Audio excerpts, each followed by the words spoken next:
Welcome into the Sean O'Connell Show. James Peterson, Bryan Brown, hosting for OC the rest of the week here. Hope you enjoyed the best of yesterday. Tried to get some of the best guests we've had in recent weeks on the show. I'll tell you what, not to go too far or too off field with yesterday's best of edition, but re-listening to some of those after putting them together and listen to it live on the air yesterday, Bryan, the two that stood out to me were ones I did not expect to be big time, really entertaining interviews. Not because the guests aren't good, but just because it isn't something we normally talk about. Todd Newcomb talking about being a high school official. Yep. Shout out to Todd Newcomb, X96. 2 to 6. He has his show 2 to 6 weekdays on X96. He's also the program director, legend in Utah radio, right? Him talking about being a high school referee for 30 years. I'm sure you've seen him quite a bit in your high school games that you've called, Bryan. I have seen him in games that I've called. I've never, when I was coaching, I never had him for one of those games. Oh, okay. But, yeah. What games you called? Sans blue hair as the ref. I was going to say harder to tell that. Oh, hey, that's Todd Newcomb. So that was a lot of fun. And then on the very same day, Lee Schwartz, who's Jeff Schwartz's dad, who's now an author, wrote a book about how he and his wife raised two NFL offensive linemen. Jeff Schwartz, who friend of the program, friend of the station, obviously really close friend with OC for all the years that they spent hosting Pac-12 Today on Sirius XM together, and Mitchell Schwartz, the Super Bowl champion for the Kansas City Chiefs. So anyway, if you missed the best of edition yesterday where you heard both those replayed, check out the podcast. Search Sean O'Connell Show wherever you get your podcasts. Also available on ESPN700sports.com and the new ESPN 700 app. By the way, you can listen live that way too. Check out, just hit the play button on the app, go to Listen Live tab on the website, and also we're on YouTube at ESPN 700 Sports Utah. Glad to have you in, and really glad to have Brown Bear back. I thought we had a fun Friday show with you, Bryan, and for you guys, our great listeners, and excited to do 4 more days with you starting right now on the Sean O'Connell Show.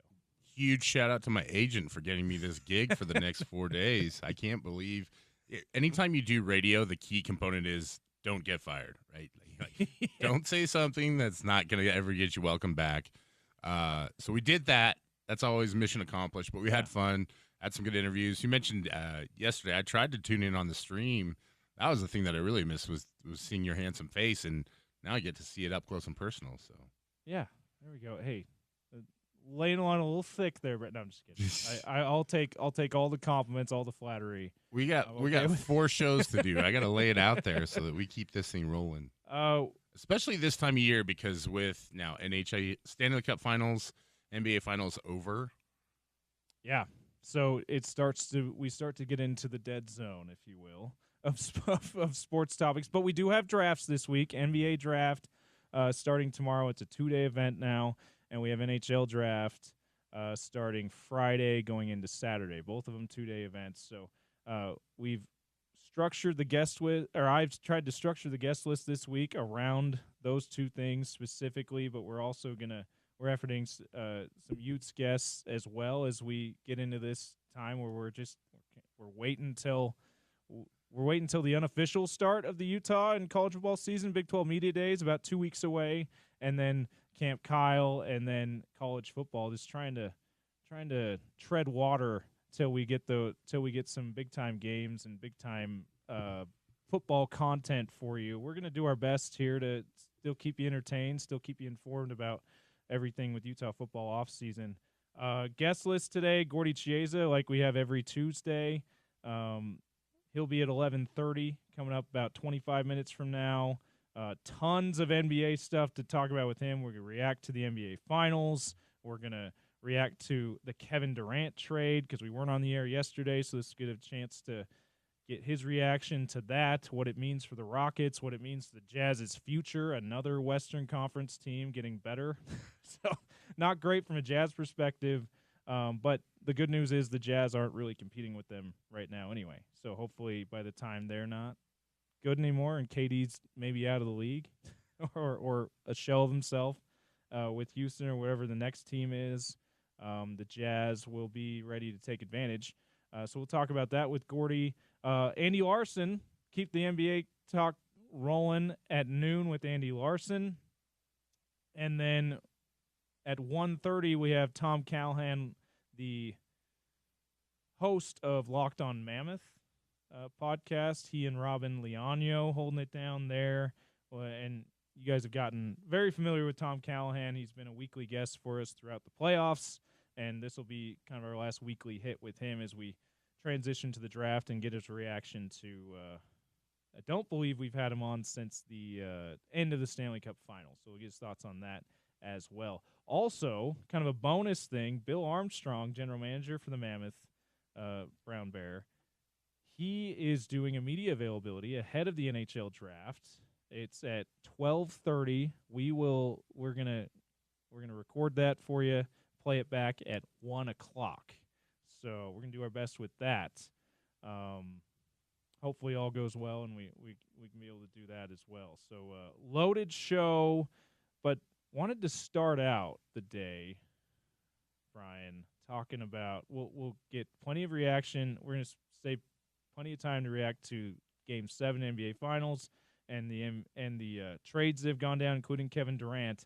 But I wanted to start out, we're in summer Utah football radio, all right? And you and I have been brainstorming how are we going to do 4 days and have a Utah topic that's relevant, that's engaging. And what we came up with, I think, a few good ideas that we'll try to knock one out each day. Today we wanted to do summer recruiting, if I'm not mistaken, Bryan. Just recruiting season. Yeah, it's recruiting season, and I'm going to definitely lean on you, because you spent a long time covering recruiting. You spent a long time with Ute Zone and other places covering recruiting. You got a lot of insight there. But this is the window, if you will, where obviously can't do transfers anymore till December. So these are the only transfers you're getting. You got them December in the first window of 2024. Now you got them in the second window in May, and so you can't lean on the transfer game. A lot of the high school commits are class of 2026. They're going to be factoring next year, but not all of them, right, Bryan? So this is the kind of year where you're picking up your kind of last minute 2025 freshmen from the high school ranks, right? So wanted to go deeply into that, and we're gonna tell you how we think the team is done, how we think the coaching staff is done. By the end of the show here, we're gonna give our takes, like, given all of this context, how well have they done turning over the roster, which they've had to do a ton of that. It's had a ton of roster turnover since the end of last season, and how well set up are they for what they hope to be a really good 2025, and what I know Utah fans hope to be a big turnaround 2025. So let's dig into that, Bryan. Where did you want to start with this? I think the biggest, I want to start with a question to you. Okay. When does the season actually start for you? For me, the season starts at the beginning of fall camp. That's when, and that's heavily influenced for me personally as a media member, someone who covers the team. That's when we start really covering the team in earnest. Before that, it feels like I had mentioned, it feels like we're kind of treading water until we get to that point and trying to come up with relevant things to talk about when there's not a whole lot to talk about. So for me, it's fall camp. As a fan, because I have not been that interested in almost any sport in the draft conversation, especially NFL, just because it's months long. Mm-hmm. I'm just like, can we just pick the guys already at a certain point? And I've talked about this with OC. OC is the complete opposite. He eats up every moment of it. And so that's kind of recruiting for me. If I'm being completely honest, Brian, I'm like the transfers. I'm like, okay, I know a lot of these names that I can get excited about. That I have an idea of who's coming into the program. The high school, it gets very in the weeds for me, and I'm just like, okay, just tell me when the games start. It's kind of how I get with high school. So as a fan, it almost starts with week 0, week 1 in college football. But as a media member, it's been started fall camp. And I think most fans are that way as well. And I think a lot of it is because the recruiting calendar has shifted so much. It used to be that you didn't really worry about recruits until February. And so that's when it made sense to have like your 2026 class. They actually signed in February of 2026, and they were going to be in your program for the start of the 2026 season. Now it's totally different, right? So like I think the transfer portal has changed a lot of that. The recruiting calendar has just changed because the NCAA has made adjustments, and so the real signing day, quote unquote, has become the early signing day in December. Yeah, that's signing day, and yeah. I think that the difficulty for it, as somebody who's followed recruiting and likes to stay invested in it and everything like that, is now it's also condensed. And really, you're not worried so much about the high school recruits. You're worried about what you're getting in the portal and who you're keeping from going into the portal. A lot of people say that the new house settlement's going to change that. I don't know that that's the case necessarily. I understand that you'll have more money to work with because of the revenue sharing, and so that's going to allot for some guys to, quote-unquote, renegotiate. And I think teams will have set contracts to where you'll forfeit money if you leave after a year and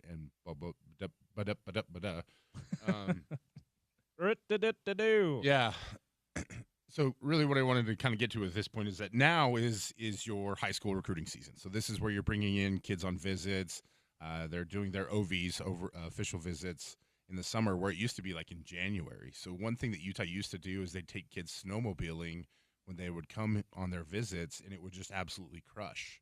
And so now they've had to pivot and do different things, and they're really good at planning out these visits and doing fun activities and making it a really good experience. But Utah right now is trying to do the bulk of their work for the 2026 class and the 2027 class right now. So what I was saying is that's maybe shifted, where this time period, maybe I was talking about in a traditional sense, this is the time period where if you're getting high school commits there for the following season, but that's probably shifted a ton because you're focused so much in the past, when you would focus on the high school commits, you're focused on bringing in transfers. Mm-hmm. Correct. It's very interesting because these are like kids. I think a lot of people still think that the top prospects they're expected to commit their junior year of high school, but now we might be seeing a lot of those guys waiting longer because they're seeing that, hey, there's not as much demand for me earlier like it used to be. Very much so. And I think the other part of it too is the level of recruiting is different now with the high school players for Utah. Like, I think you're trying to go after a select number of high ranking talent. So like the big name that for people who've been following recruiting lately is Felix Ojo, 5-star offensive lineman, came on a visit, I believe, last weekend. And visit went well. You know, I think there were some signs or some trends that maybe he would commit to Utah.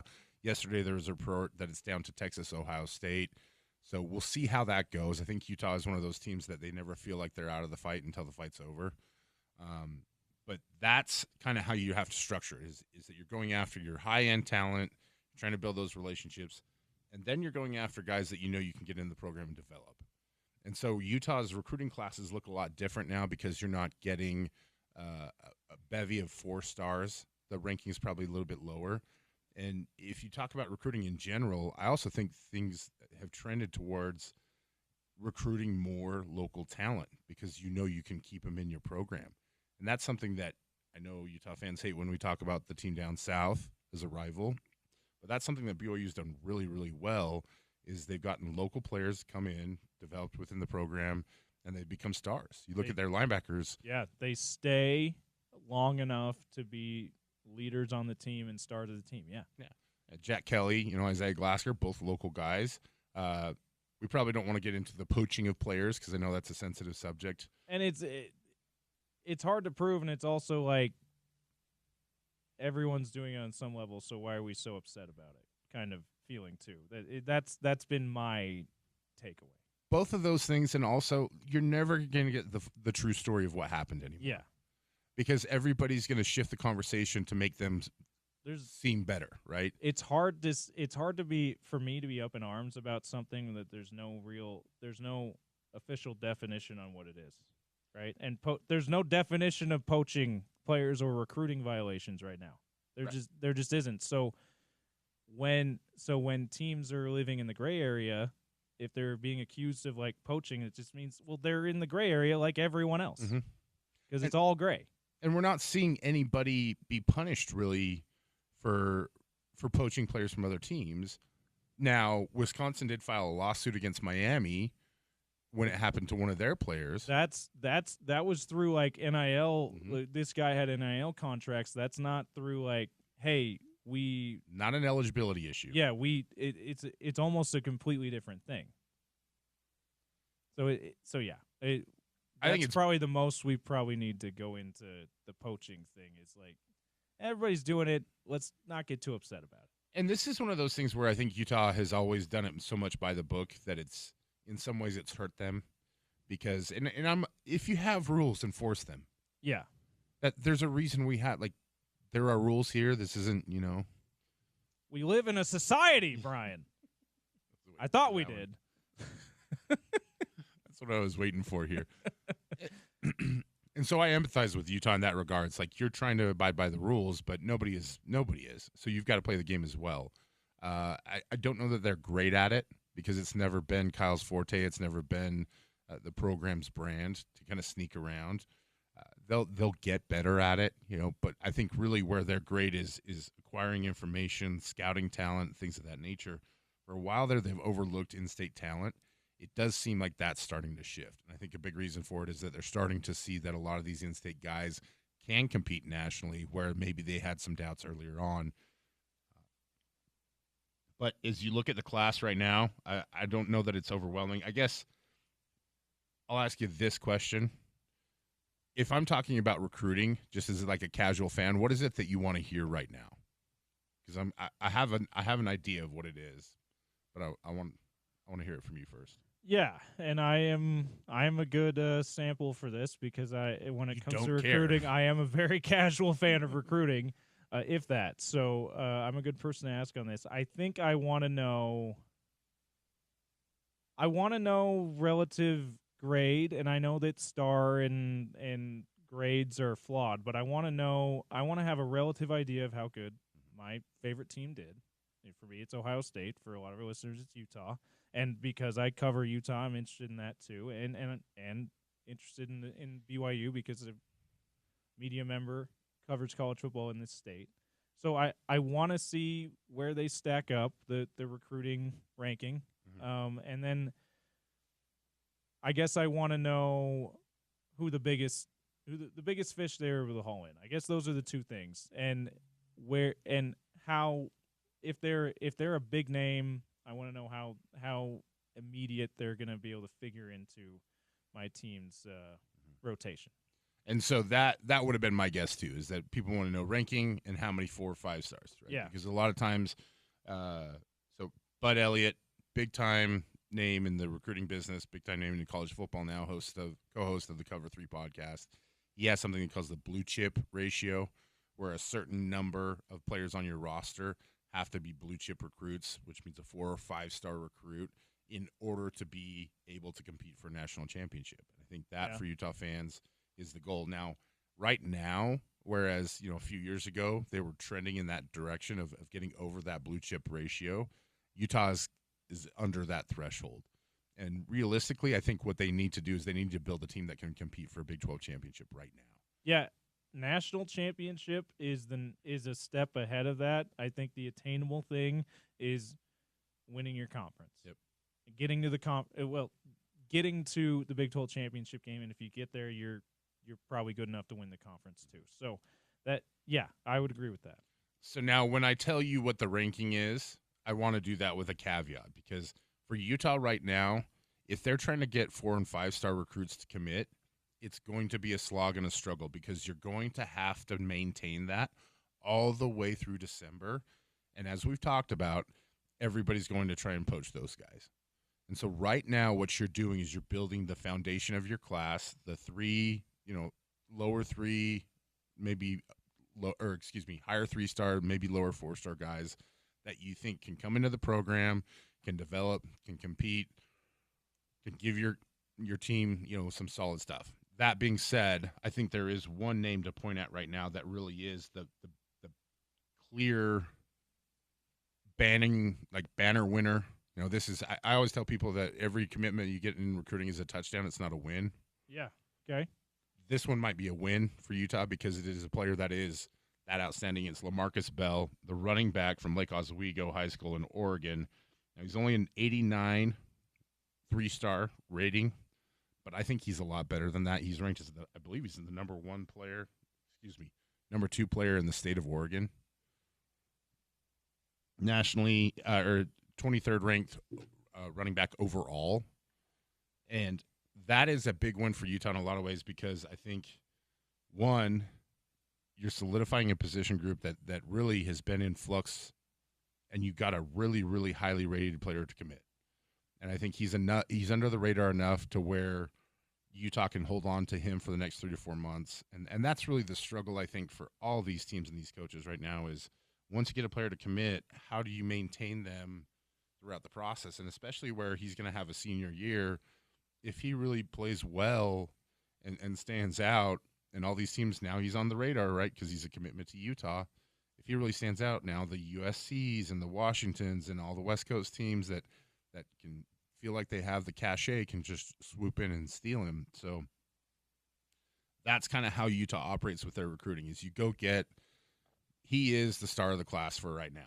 Now, again, he's only a 3-star, rated 89. I do think that'll bump up a little bit. That's basically a 4-star, because was it 90 is the 4-star, so it's the highest ranking you can get as a 3-star. Yeah, and that's 89 off a junior season tape is a great rating. Yeah, because he's got another year to improve on it. Absolutely. Yeah, and so we'll see what happens with his senior year. But overall, the class is ranked 69th. And I'm using all the 24/7 recruiting rankings just because that's what I've always used. They do a composite ranking of all the industry ratings, and right now it's Rivals and On3, I believe, have combined now, so they're all one rating, and then there's 24/7, and then there's ESPN. ESPN doesn't do nearly as much in terms of evaluating as 24/7 and On3 Rivals, so it's a little different. But if you do get an ESPN top 100, 300 guy, that's usually a pretty solid sign. Yeah, because they know who the best players are. They're not necessarily great on those next tiers. Right? Correct. So you can trust an ESPN top 100 guy pretty well. It's beyond that you probably want to be looking at On3 Rivals or 24/7, as I understand it. So we'll continue that conversation in between some of our guests. Again, Gordy Chiesa coming up here in a few minutes. Then Andy Larson talking NBA with both those guys. And then Tom Callahan at 1:30. We'll also have Bill Armstrong's NHL draft media availability coming up in the 1 o'clock hour as well. We'll play that back for you. But good context to start out, Brian. We'll continue to build on that as the show goes on. In these last couple minutes, as we kind of do a bit of a lead-in for our conversation with Gordy Chiesa, I wanted to talk a little NBA. Obviously, huge news with a couple of trades that just happened. One of them, KD. The other one, Drew Holiday from last night. That was an interesting one to me. That was, because technically, and I'll talk about this a little bit more in the hot lunch, but technically, they're reacquiring Drew Holiday. You remember when people probably go, "Oh yeah, they got Drew Holiday from the Bucks." No, the Bucks traded him to Portland, and then the Celtics gave up Malcolm Brogdon and some picks for Drew Holiday, and now they're sending him back. They're getting some picks back, and they're getting a really good player in Anthony Simons. So we'll talk more about those with Gordy Chiesa, but what a Game 7 for the NBA Finals. Now, it wasn't like down to the wire awesome like you'd want a Game 7, but Bryan, even though the Thunder won this game, and they deserve, all the credit and all the praise because they're NBA champions, I was just so impressed with how the Pacers stayed in the game. They stayed in it. More than not just on the scoreboard relatively, but also psychologically, emotionally. They stayed in the game. They stayed in the series, even though Halliburton tore his bleeping Achilles in the first quarter. Like, you lose a guy who is that important, and we saw it the rest of the game. It's not about his scoring. It's about how he sets up other people. They struggled to generate that the rest of the game. Pascal Siakam, who was in line to be the MVP for the Pacers if they had won that game, was taken out of the game because he didn't have guys to set him up, who could set him up. That's easier. how important Halliburton was. They stayed in it, and they stayed competitive. I loved watching that from the Pacers, even though it was ugly. And I think that was, to your point, it was very evident after the game where he was sitting there on the crutches, and you saw the emotion from T.J. McConnell. Yeah. I think it was Obi Toppin was talking about how it took the spirit out of the team. He is their drive, their energy, their spirit. I think that's something that's really fun and interesting about his game is he's not this heliocentric figure that has become so popular, like Luka, for example, where it's so much about his possession and all that kind of thing. I'll set you up, but it's on my terms. Tyrese is like, no, like I don't have to score. Yeah, let's you guys score. He's a rare distributor. Like, it's almost not quite. I don't think he's a true point guard in the sense of where he's distributing first or setting guys up, but he's as close as we have in the modern game to it. I think everything else has become such a combo guard-esque thing where it's like, I'm going to get mine and I'm going to score, and that's going to set up everybody else because it can create open looks from the defense collapsing, right? Yeah.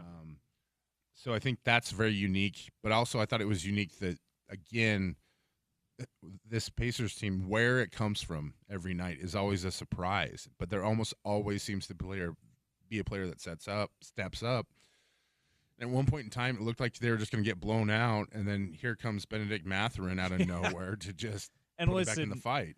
They still, you could still technically say they got blown out, but they stayed within 10 to 12 points when they should have been down 20 to 30 points. You had to watch to the end of the game again, just like you have every single time this series, because you can't count out this Pacers team.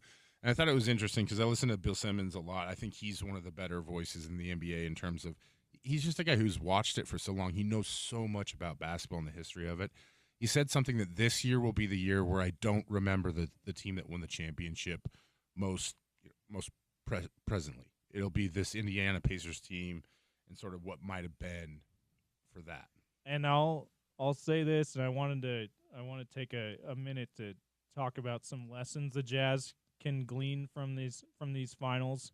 But I'll say this too because of I think it goes along with what you said. So Game 6 of the '98 finals for Jazz fans is like our Rome, if you will. You've heard the on social media people Roman saying Empire. what's I remember months ago, a couple years ago, hearing from a lot of women in my life going, wait, like how often do you think of the Roman Empire? Like, well, fairly often. And it shocked women that men think of the Roman Empire fairly often. And for me, my Rome has been the Game 6 of the 1998 NBA Finals. The thing that when I'm in the nothing box, I inevitably go to, how could they have won that game? How could they have won that series? And meeting the Utah Jazz.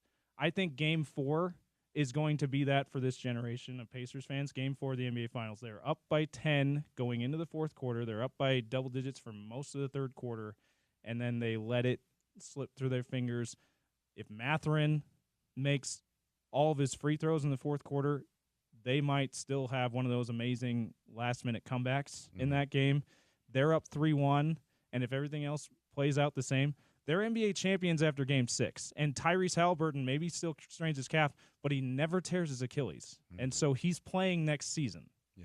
So I think Game 4 is, for Pacers fans, is going to be Game 6 of the 98 Finals for our generation of Utah Jazz fans.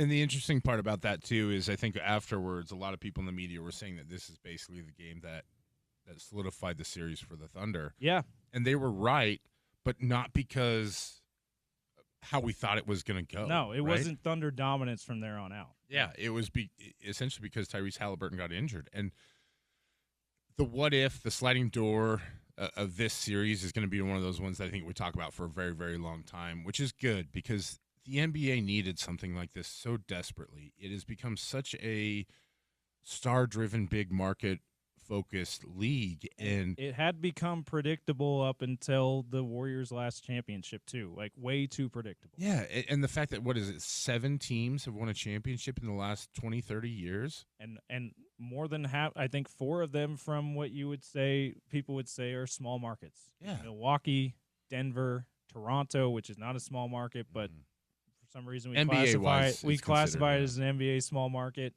and now Oklahoma City. So we'll get to. We may talk about this around the corner because I'm happy for OKC, really happy for Brandon Carlson, but there is a very petty side of me that's like, I hate this. Dylan Jones as well. Maybe we can ask Gordy. We can try to fit that into Gordy conversation. If not, we'll have plenty of time throughout the show. We'll get to some lessons that I've written down a list of lessons that the Jazz and their front office and Jazz fans can look for as they try to build a team that hopefully in near future is back to title contention. Near future, relative term, of course. And we'll ask Gordy what he thinks those are too. Talk Kevin Durant to the Rockets. Did the Suns get enough back for Kevin Durant? I think it's a legitimate question. We'll see what Gordy thinks. On the other side, about 3 minutes from now, on the Sean O'Connell Show, James Peterson, Bryan Brown filling in for OC the rest of the week. On Utah's #1 sports talk, ESPN 700, 92.1 FM. We are proud to be part of Utah's ESPN radio network.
Rebound, Matherin beat Caruso, ended up getting knocked to the ground.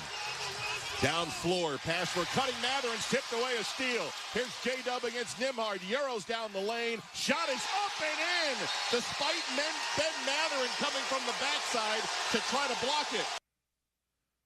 That's Jalen Williams, J-Dub for the OKC Thunder. That Jalen Williams for the OKC Thunder. A steal and a fast break bucket in Game 7 to help the Thunder beat the Pacers and win the NBA title in 7 games, courtesy of ESPN Radio. Mark Kessinger on the call. Thank you to our producer today, Olivia Benyon, for putting that together, and you'll hear other highlights that she was able to put together as well throughout the show. Perfect transition to our next guest, Brian. We've got Gordy Chiesa on the phone. Gordy, how's it going? Guys, I'm doing well. Thank you. Yeah. Thanks for joining us today, as always, on a Tuesday, Gordy. Not just Game 7 that's relevant NBA-wise. Earlier that day, we also heard about one Kevin Durant. Maybe you've heard of him. Maybe that's a big name to you. Yeah, huge name. The big offseason trade besides Giannis, I guess, that we were for a star player that we were all waiting for. Happened to come the day of Game 7, Kevin Durant to the Thunder. My question to you, Gordy, to start this out, and we'll get your thoughts on NBA Finals too. Did the Suns get enough back for KD? Because I'm not sure they did. No, they did not. However, they weren't dealing in strength. So KD said he wanted out badly. They didn't want to go through the draft and free agency, still him being there. So they took a deal that would give them some sort of flexibility. So as the Suns go on, they want to be more involved in the draft, and that's what they decided to do. So for the listeners right now on ESPN Radio 700, the players involved with Kevin Durant goes from Phoenix to the Houston Rockets, where he'll be a major player, which they need badly, and his Suns acquired Dillon Brooks and Jalen Green. Now, with Jalen Green, it's interesting, James and Bryan, he's restricted free agent as of Sunday. And so they feel that they can sign him. He's a young, talented guy, not as good as Durant or either Dillon Brooks combined, but the Suns weren't dealing in strength. Yeah, that's definitely something you have to think of when players are using their leverage. It's good context by you, Gordy. Their teams are just simply not able to get as much as they would have if the player wasn't begging to get out. And also the economics of it, where the Suns are paying so much as far as over the second apron. Durant is making $53.8 million a year, plus he's eligible for a 2-year extension. And so that's all part of it. So the way the rules are with Durant's years of service in the NBA, we'll know exactly by on Friday what the cap's going to be exact to the extreme, the exact number. But Durant probably will be able to get a 2-year extension, roughly $109 million total. So we'll say $54 and $55 million. And the Suns, as they go forward, they felt that he's not worth what they're trying to do. Also, segue to that, pardon me, is also Bradley Beal. So the Suns are a mess. So Bradley Beal's there also with it left in his contract 2 more years, and they tried to get rid of Durant's contract, and they're praying they can move on Bradley Beal to somebody that's a contender. Gordy, over the years, I've learned a lot from you. One of the things that I've adapted as a football guy, you used to always say, hug your point guards, and I would say, hug your kickers, your punters, and your quarterbacks. Yes. Right now, I think there may be a lot of candidates in Phoenix who need a hug, but my hunch is that Devin Booker needs one the most. Who needs a hug right now in Phoenix? Well said. That's right. You're right on. Kevin Booker needs a hug the most. And what Bryan's referring to, I said for decades over the years, is that hug your point guard, because a point guard, very similar to what we'll say an offensive lineman, they're an extension of the head coach during the game. And so Booker is really a combination of a scorer. He's made the biggest adjustments with Durant being there and Bradley Beal, and it's been mixed results as far as a team. And so he is the guy that you want to give a whole bunch of hugs to as far as that. And he's the only one there right now you want to. Although everyone else is tradable, and now they're going forward with a new coach and young coach, in fact, and they think that they can just try to scramble back into contention, but not right now. And if you're Jazz basketball, you've got to beat them next year 4 times. I don't care if it's a back-to-back game. I don't care if somebody's injured. You have to beat the Suns 4-0 next year as Jazz go forward. Yeah, that'll be interesting how motivated they are to win basketball games and even to beat a vulnerable team like the Suns. Even though Austin Ainge said not gonna be doing tanking the same way next year. Won't see that this year, right? They're still James, probably not going to want to win. Conspiracy theory. You guys are conspiracy. You and Bryan and all the other guys. Hey, I love it. Yeah, absolutely. You know how we roll here, Gordy. Oh, I know how you roll, and but the players don't cooperate. If you're in the locker room, you want to win. I'm a coach. Coaches so either. Coaches want to win. Well, that's absolutely right. Win. And to that end, Gordy, I think last year with the Jazz, we're pivoting a little bit here, but the All-Star break came at the best time in the sense of the Jazz were playing great right up until the All-Star game hit, and that kind of disrupted everything. But you look at, the number of guys that they have coming back this year, I think it's a team that's good enough to get into a play-in game at the very least, if everybody plays and competes, and we'll see what the roster looks at. On the flip side of this trade conversation, you look at the teams that have been involved in the last 2 trades. It's Houston, it's Boston, it's Portland, and Phoenix. Which one of those teams do you think takes either the biggest step forward or has solidified their playoff chances the best out of this whole situation? Orlando Magic. So you're alluding to the trade where the Memphis Grizzlies acquired Kentavious Caldwell-Pope and Cole Anthony. Plus, again, we're leaving out some of the draft picks as far as actual draft selections, but just as far as players. Orlando acquired Desmond Bane, who's vastly underrated. Bryan, he averaged 19.2 points per game. He's a career 41% shooter. And the Magic, they're second in the NBA in overall defense last year. Their problem is they couldn't score in a playoff game. And so Desmond Bane is the guy that can make threes. And so they think that he's going to help them because the East right now is wide open. There isn't really absolutely somebody you can say is a dominant factor. One, because of injuries to a lot of the great Eastern players right now, but the Magic feels that they can do that. The other trade we're talking about, which happened yesterday, was Boston acquires Anthony Simons, and Portland acquires Drew Holiday. And so I'm going to lean advantage going to be Boston because they get rid of Drew Holiday's contract. We all love Drew Holiday. He's aging, age 35. Left in his contract is 3 years, $108.4 million. And so Chauncey Billups is looking at himself almost. Chauncey, when he played in the NBA, he played till age 38. So he perceives he okayed this trade because he thinks that Drew Holiday can help out their young people on their team by the experience. And if you're Boston, with Jason Tatum being hurt right now, he's out the whole season. Is that it's so interesting? 2 years ago, we were saying, James and Bryan, does Boston have a dynasty going? 1 year later, they're breaking it up. So it just shows you how the NBA, the NFL, it's so fragile. You think you're going to be tremendous, and suddenly, wait a second, we're barely making the playoffs, or we're picking high in the lottery again. Absolutely. And speaking of potential dynasty, Gordy, this Thunder team that just won the title, yes, it took 7 games against a team that going into it, a lot of people thought they could be overmatched against. Not you. You picked the Pacers to win. But a lot of people thought that there would be a lot shorter series.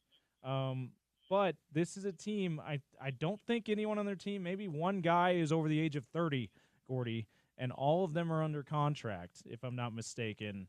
All the key guys anyway.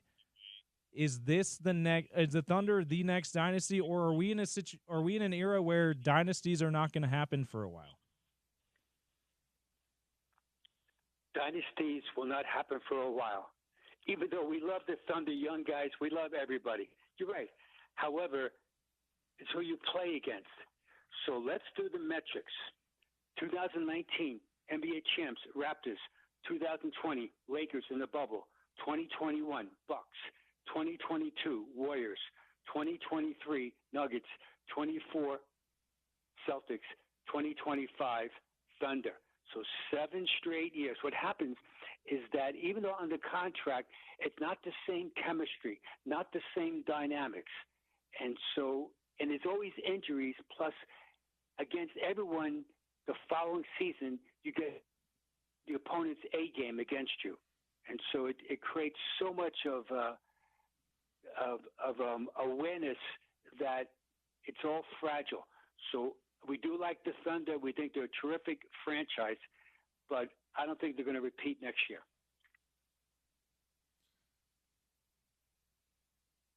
That's interesting because I got a lot of thoughts going through my head because you said something about dynasties and everything else. And now I'm thinking about Lou Dort and how he's kind of that linchpin piece for a lot of what OKC does defensively.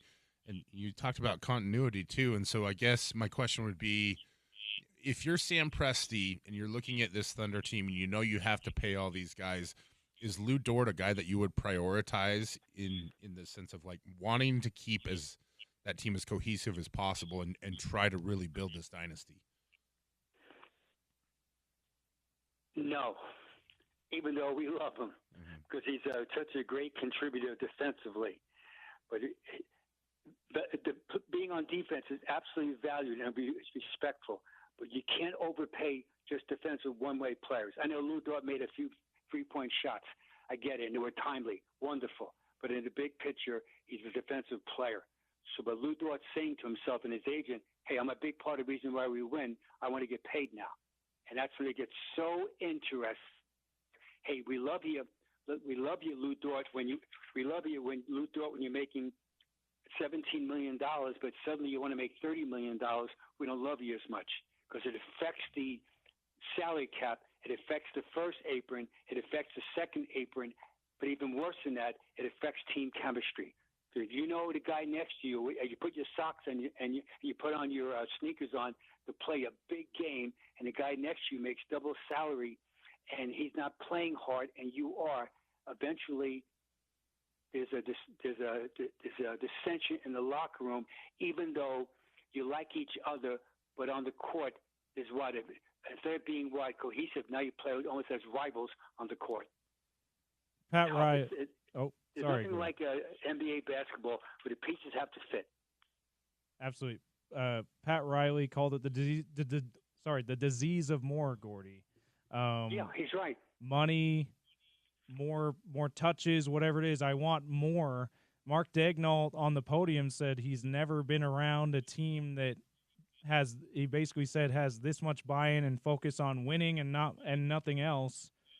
When he said that, I went, that's the way it is now, Coach. I love that you brought that up, Gordy. I think that the most interesting thing going forward with this team is that how is that going to change as now they're the defending champions and they've got everyone saying you guys ought to win 2-3 in a row. And even Lou Dort's people are saying, hey, you guys got to win 2-3 in a row and you got to be the highest paid player. Like that disease of more, we'll see how it might seep in for this team. Yeah, and that's real. And so add to that is that Shai Gilgeous-Alexander, he's eligible with the Supermax contract starting on July 1st until the first game of the season in late October. He's eligible for a 4-year extension, $294 million extension. So 4 years at $294, which means that the 30-31 season, Shai's going to make $81.5 million. Woo. You got that right. And so, no, it's crazy. I mean, that's a crazy number, Gordy. It's crazy, but Victor Wembanyama and Luka Doncic, if my math's correct, someday those two guys are going to make $100 million a year. Yep. A year. I didn't say a lifetime, a year. And I always talk about with fans. They always talk to me about it, and I talk to them also where we talk about when does this stop as far as these economics where it's just really crazy. And that's why Bryan and James, we saw two of the storied franchises in the NBA, The Celtics 18-time winner, NBA titles. The Lakers one behind at 17. They both sold their franchises within the last 6 months. Those families, and that tells me that they know. That's why they're smart people. That they know a lot of things. What's coming down the horizon, and they don't like what they're seeing. Now the flip side is the young people that bought the new teams. They're saying that we're used to this economics of it, and that we can do it, if not better, very similar, and we're willing to be the risk factor involved. So I'll got one more question for you, Gordy, and then we'll get your list and set you loose here. So grateful for your time here today. It's Gordy Chiesa here on the Sean O'Connell Show. James Peterson, Bryan Brown filling in for OC. I thought my biggest takeaway, even though Thunder win the title and they deserved it and all that stuff, they deserve all the praise and credit for that. My biggest takeaway was just how admirably the Pacers played in Game 7. Their best player, their most important player, tears his Achilles in the first quarter after starting out on fire, by the way. 3 threes in like a few minutes span in the first quarter. He's fired up, tears his Achilles. They stay in it enough they still lose by double digits, but they're within striking distance all game, up at halftime, Gordy. Just how hard is that to do? And I guess, your thoughts on I know they lost, no moral victories, but you got to feel really good as a Pacers fan and really good as those guys and Rick Carlisle to see that your team stayed in it against all odds. Oh, very much. And add to that, because they had strengthening numbers where there was adversity during that game, and they gave it their all. It was not lack of effort. The Thunder have a better bench, 1 through 10, as far as the numbers on the team, and the bench came through for them. And that game you're talking about in Game 7, where also they fought back in the game like 3 times. They were down 98-90, and they were biting, fighting, clawing to try to get over that hurdle to get even more closer. But in Game 7, a knockout game, the Thunder defense took over in the second half. That the Thunder scored 27 points off the Pacers' turnovers, where the Pacers only scored 5 points in the whole game versus the Thunder turnovers. So defense prevails. Now, the last part about that is that the spirit of a group. There's nothing like it. Is that usually speaking, you have to have a high talent to be NBA champions or NFL champions. But within that high talent, that you've got to play as a unit, is a thing called chemistry. And that there's no AI invented someday that will teach us chemistry. It's how you look at your teammate in the eye. It's how you perform. It's how you are above sea level, 35,000 feet on a 4-game losing streak in the middle of February. These are all things that no computer could ever forecast it. It's based on human behavior, and that makes NBA basketball so unique. Love it, Gordy. I was so impressed with that, and I was kind of pulling for the Pacers, so maybe that's one of the reasons why it stood out to me. But you just don't see teams stay in it emotionally and then on the scoreboard as well as they did when that happens often enough. And I think it deserves some I think it's noteworthy to talk about, even though they did lose the game. What's your list today, Gordy? On my list today is right on cue, where this is a short list of the notable NBA players to suffer torn Achilles. So these players have suffered torn Achilles. I'll give you their names and what age they were when it happened. Before I give you the list, let's just list. Remember, the body heals at different rates for every athlete. Why so many injuries with Achilles? 1, explosive movements. 2, game frequency. 3, stop and go. 4, high intensity. 5, awkward falling. So those are the simplest reasons why there's so many injuries with your Achilles. So let's hope that you guys someday on Thanksgiving morning, you guys playing with your neighbors and with your kids and stuff, do not rip your Achilles on Thanksgiving morning playing touch football. You can say that again, Gordy. I know so many guys, James, that I see them on Thanksgiving Friday morning on Friday when we call everybody goes shopping. I seen guys limping in, getting injuries after playing with their neighbors and kids and stuff. Touch football. All right, here we go. Hit the list. 1992, Dominic Wilkins tore his Achilles at age 32. 1997, LaFonso Ellis, age 26, tore his Achilles. 2007, Elton Brand, age 27, tore his Achilles. 2012, I mentioned him earlier, Chauncey Billups, age 35. 2013, the great Kobe Bryant at age 34. 2015, former Jazz player Wesley Matthews at age 29. 2017, former Jazz player Rudy Gay at age 31. 2018, DeMarcus Cousins at age 28. 2019, we mentioned him also today, Brian, Kevin Durant, age 31. 2021, Klay Thompson, age 31. All right, this year, 2025, there's 4 names. Jason Tatum, age 27. DeJounte Murray, age 28. Dame Lillard, age 34. And this past Sunday, Tyrese Halliburton, age 25. Thus, that's my list today, unfortunately, of the athletes that are notable suffered ripped Achilles. Feels like the list is growing as the years go by, Gordy. That's a troubling trend, and hopefully guys and the training staffs can get ahead of it here.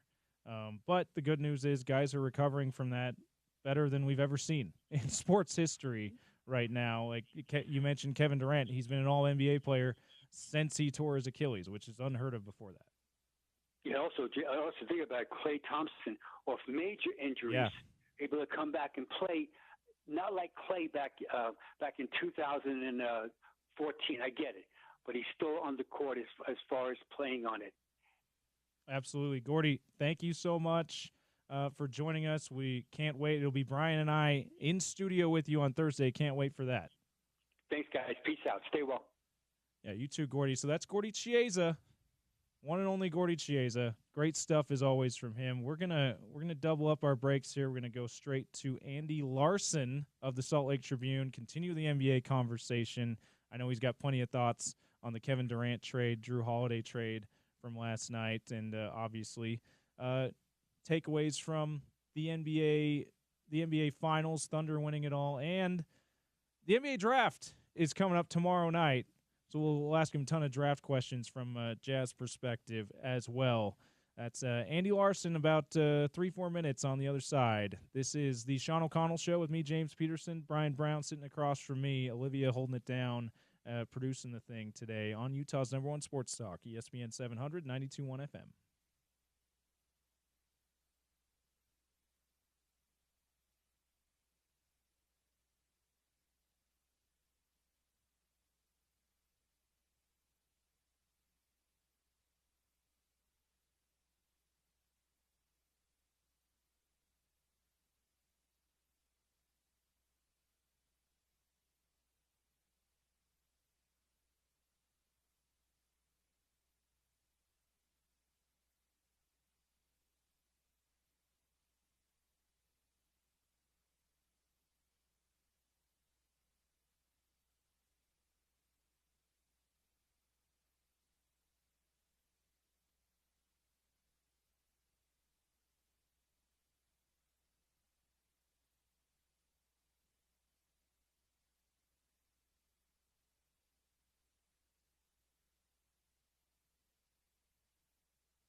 gives it to Gilgeous-Alexander. Back to the basket, going to back down Neesmith, who had some foul trouble in the first half. Passes out with 5 to shoot to Dort. Now with 3, lost it momentarily. A long 3 between the rings, and he hits it! It was a sky-scraping 3 from 30 feet away. Lou Dort. Great call by Mark Kestisher. Sky-scraping 3. Dort does have that arc on his shot, Brian Brown. Delicate arch-esque. Yes, delicate arch-esque. If you play 2K and play with the Legends teams and you play with Hornacek, they have him like sky-scraping 3 on 2K as well. That was a Lou Dort sky-scraping 3, 30 feet away. Prayer of a 3. Huge moment in the game, by the way, when it was still close. In Game 7 on the Thunder's way to winning the first title in Oklahoma City, second in franchise history. The Sonics title's part of their franchise, people. We have to acknowledge that. Courtesy of ESPN Radio, again, Mark Kessinger on the call. Andy Larson of the Salt Lake Tribune stopping by. We'll talk about this. We'll preview the draft with him. Also, some pretty significant trades. Maybe one that you've heard of got traded. A player you've heard of got traded. Brian, Kevin Durant. You've heard of him, right? He's that guy that posts on Twitter all the time, right? He's kind of a big deal. Andy Larson here to talk with us about it. Andy, how's it going, man? I'm good. How are you guys?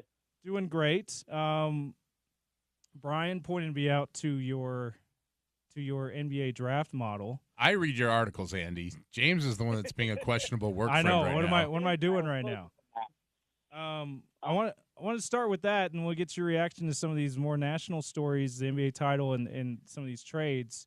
Tell us about that article and this draft model, and what I know you've told us on the station on both Spence's show and here on Sean O'Connell's show that you were disappointed in yourself and missing on Cody Williams. You looking back, if it's okay for me to say this, it sounded like you might have taken a more lazy approach than you typically would last year, and you wanted to change that, and you've adjusted your draft model. Tell us about it. Yeah. So look, I think, and this is easy to do when the Jazz didn't have like kind of a relevant graphic for a few years there, but I stopped, I was a math major and I've kind of worked my way up in the sports scene here in Utah by being an analytics guy first and kind of bringing that approach to Utah sports in a way that is fairly untypical, I think, for a beat writer. But and then, I really liked Cody Williams coming into last year's draft because of, he's a very projectable project, right? Like he's a prospect. He's got a all-NBA brother. He plays basketball the right way. It just turns out that he's not very good at it, or at least certainly wasn't very good at it in his rookie year.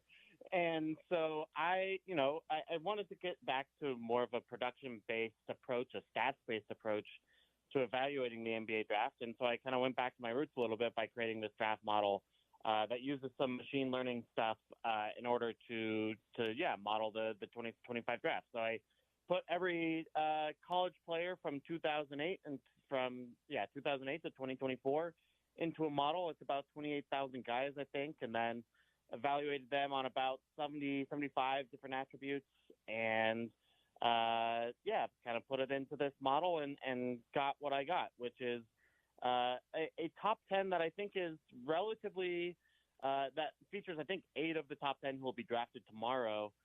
So pretty good for a stats-only model, and then I think some more surprising results later on that's, certainly not consensus. But when you're just looking at stats and don't have the chance to, put in,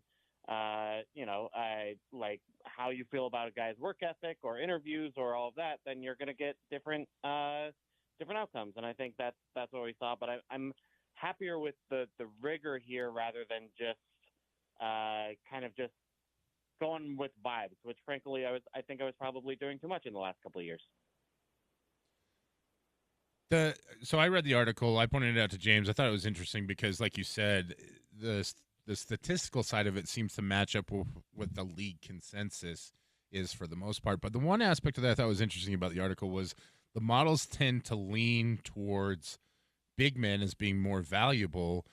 And I think that over the years, we've seen this trend of everybody thinking big men are valuable and drafting big men ahead of guards. But, like, I don't know that that's, like, it's strange that that model points that out, because I think, to your point, like, conventional wisdom says it's kind of the other way around. And even as we see this draft coming together, like, Cooper Flagg is a valuable asset, but I don't know that's because he's a big man. It's because he can do everything, right? And Dylan Harper, VJ Edgecombe, these guys who are inching up the board. And so I don't know if I have a question as much as just, like, I'm curious what your thoughts are about that. Yeah. So, I mean, the problem with model, and honestly, a lot of stat models end up doing this too, is that when you look at the totality of college basketball, right, like 99% of those guys aren't making it to the NBA. But if you look at just 7-footers, and I don't actually know the numbers here, but it's more like 1 in 5 or 1 in 10 make it to the NBA. Whereas if you look at 6'3" guys, it's 1 in 500, right? Like it just is way more likely to make it into the NBA if you're a tall person. And that doesn't mean that we should take, the approximately equal of like draftable big men versus draftable guards and draftable wings. And say, hey, we should prioritize big men. I don't think that's necessarily the right thing to do, because, I do think, like, if you look at the NBA conference finals this year, I think we're all led by 4 teams with pretty stellar guards, right? Anthony Edwards, Jalen Brunson, Tyrese Halliburton, and obviously Shai Gilgeous-Alexander. So, like, I think prioritizing big men, and I tried to adjust for this in a couple ways, is more of like a mathematical artifact of just the rarity of guards that succeed rather than something that you really want to have in your model. And so, yeah, it's just kind of one of those things that is, like I said, happens in a lot of different stat-based models, and you have to try to find different ways to adjust around it. So I tried to do a very rudimentary version of this because I was not a math major or even anything close to a data analyst like you, Andy, would take that approach to making a top 100 players of all time. And it was interesting, even though it could probably be the math could probably be improved and make it a lot more refined. It was interesting that I think because of the historic production of big man from 1950 to 2000, what the league was pretty much dominated by big men. It was interesting to see that my rudimentary model seemed to favor big men when I was trying to do more of a stat production look at who the top 100 players of all time were too. It just seems to be that, like you said, big men make it to the league more, and historically they tended to dominate more. It's really only been in the past 20, 25 years that we've seen guards and perimeter players start to dominate. Yeah, and look, and I think that's totally true. And yeah, you look at the history of the NBA, it has been big men that have been the best players, and I think 5 of the top 10 NBA players ever are probably centers, which is not the split you would expect. It's like 2 of the top 10 if it were all equal. But I do think like big men traditionally have had a bigger impact on the game. And look, we're also coming off a 3-year Nikola Jokic MVP run, right? Like, and when he didn't win the 1 year he didn't win, it was Joel Embiid, right? Like, so big men still absolutely can have an impact on this game. And but I do think like there's kind of a recognition that you can probably only have one of them on the floor at a time rather than 2, like you could for most of the NBA's history, at least traditional non-shooting big men.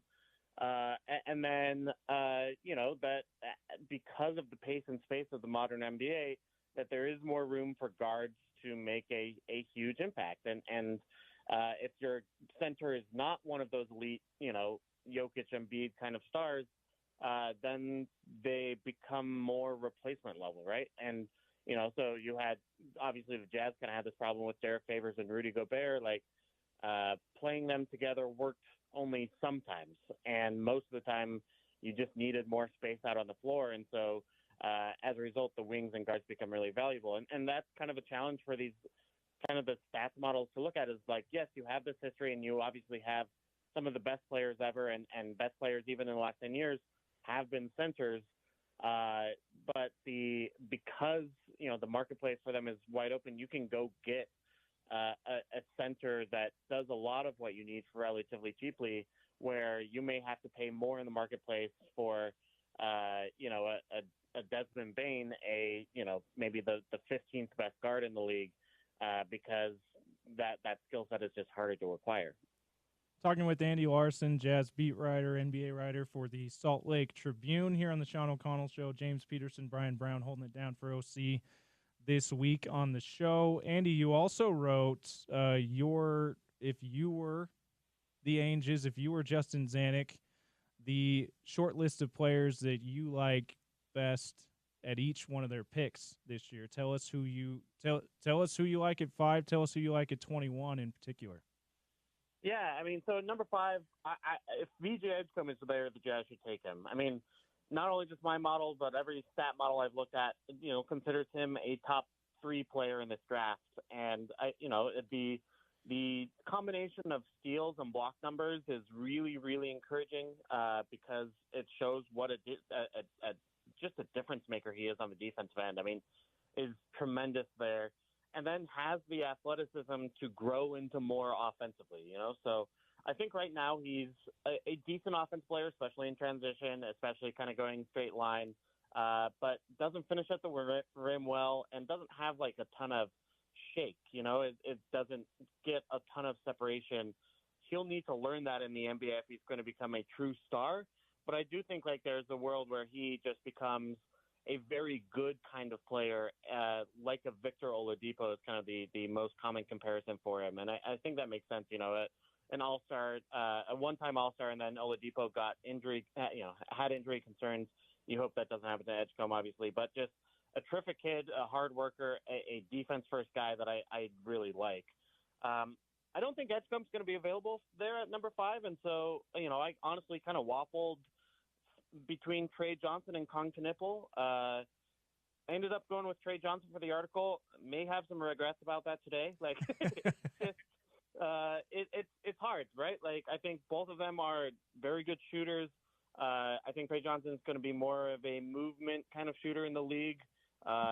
He's more mobile than Con Knipple is, but Con is a much better defender and cuts out a lot of the fat in this game, right? Like Trey will either need to get more efficient at some of the stuff he does or drop it out of his game and become just more of a perimeter threat like a Buddy Hield. Maybe there's Malik Beasley potential there, who is nearly 6th man of the year this year. I think, and then at 21, Ethan Newell's my guy. The draft model actually has him 2nd overall, which I think is crazy, but I do understand, like, he was super productive as a freshman at Georgia this year. Does just have really nice feel for the game and, like, pops up in spots and finishes, right? Like, it kind of reminds me of, like, a Bobby Portis, maybe John Collins without the great three-point shooting, like, and Onyeka Okongwu, like, just one of those guys who really kind of knows how to play, a Naz Reid almost, like, and ends up adding a lot to your offense and defense because he just moves. Obi Toppin is another guy. I was just going to say, Obi, watching him the last 2 playoff runs in particular, it's like you can't put your finger on why they're a good rotation player. You just watch them play and go, they just know how to play basketball. Yeah, just like a Swiss Army knife big man who I think is unlikely to be a starting big man, honestly, but a 3rd big man on a good team. And at 21, I'll take that all day. And I think there's a really high floor with him that he can get on the floor with early and then continue to develop. So I think people are kind of sleeping on his production a little bit. And if he were to get to number 21, which is a question, some mocks have him kind of in that 15 to 20 range, but I think he'd be a good fit at 21. This draft feels like it has some very distinct tiers to it, where Cooper Flagg seems to be head and shoulders above the rest, and then it's Dylan Harper, VJ Edgecombe, and then kind of a mixture. To your point, like, you have mixed feelings about who you're drafting at 5. If the Jazz walk away from this with a player like Con Knipple or Johnson, you feel like that's a failure considering the amount of effort and energy Utah put in to basically tanking the previous season? I mean, yeah, like, and it's not a failure that's their fault, you know, right? Like, they did what they could to get the best odds possible, and the lottery luck didn't go their way, right? Like it sucks, but it's not, but it isn't. Certainly, it isn't what Will Hardy, wasn't what Justin Zanuck, wasn't what Danny Ainge envisioned when they decided to lose games and sit guys out last year. And I think that kind of distaste for that is why Austin Ainge went to the podium and said, we won't tank again next year. So, yeah, look, I do think like these guys have potential, and I think they're interesting to look at, and I think there's a good chance that this number 5 pick will be a valuable player on the next good Jazz team, but I don't think it's the super duper franchise stars, that would really change the trajectory of the Jazz. The Jazz still are on this look like it's going to be a long rebuild trajectory, and that's absolutely a huge bummer given everything that went into losing as many games as possible last year, which was such a weird experience and I think scarring for a lot of these guys. And I'm not trying to make you go viral again or like put salt in the wound of Jazz fans here, but I just feel like that's – and some of it is just the NBA has not given teams and franchises like the Jazz a potential way out of this basement. I think that's really when you look back on the decision to trade Donovan and Rudy, why it's such a monumental move in the history of the franchise and what's going to happen forward. Because to your point, like there's no guarantee that Utah gets a star player again, and you did everything you could last year. In theory, you did all the right things as far as the analytics and the stats and the position that the franchise is in to go get one of those players, and you end up not getting another one for third, fourth straight year. And that's not to say that there aren't players available, in this draft that can be all-stars or can be great players. We've seen, history over and over again say that you can find a great player almost anywhere in the draft. But I guess that all leads up to my question. How active do you think the Jazz are going to be in trying to find that player that they believe can be a franchise changer? Yeah, I mean, as active as can be, and yet, like, I don't think that's going to fall into their laps. Look, I think, like, yes, this was an incredibly disappointing lottery result, and then you just wish that they would have given themselves more chances in the 2 years prior. Like, getting the 9th and 10th pick and getting Taylor Hendricks and Cody Williams out of it, to me, that's, the larger failure, because you hope that they're going to get a better prospect than those two with a number 5 pick, right? And I think they absolutely should. Yes, they still need to go get that guy. And, I don't know, there's a decent chance that, hey, maybe you end up with an Amen Thompson and, last year's draft wasn't very good, so you get a Reed Shepherd, or maybe you pick right and get a Stephon Castle.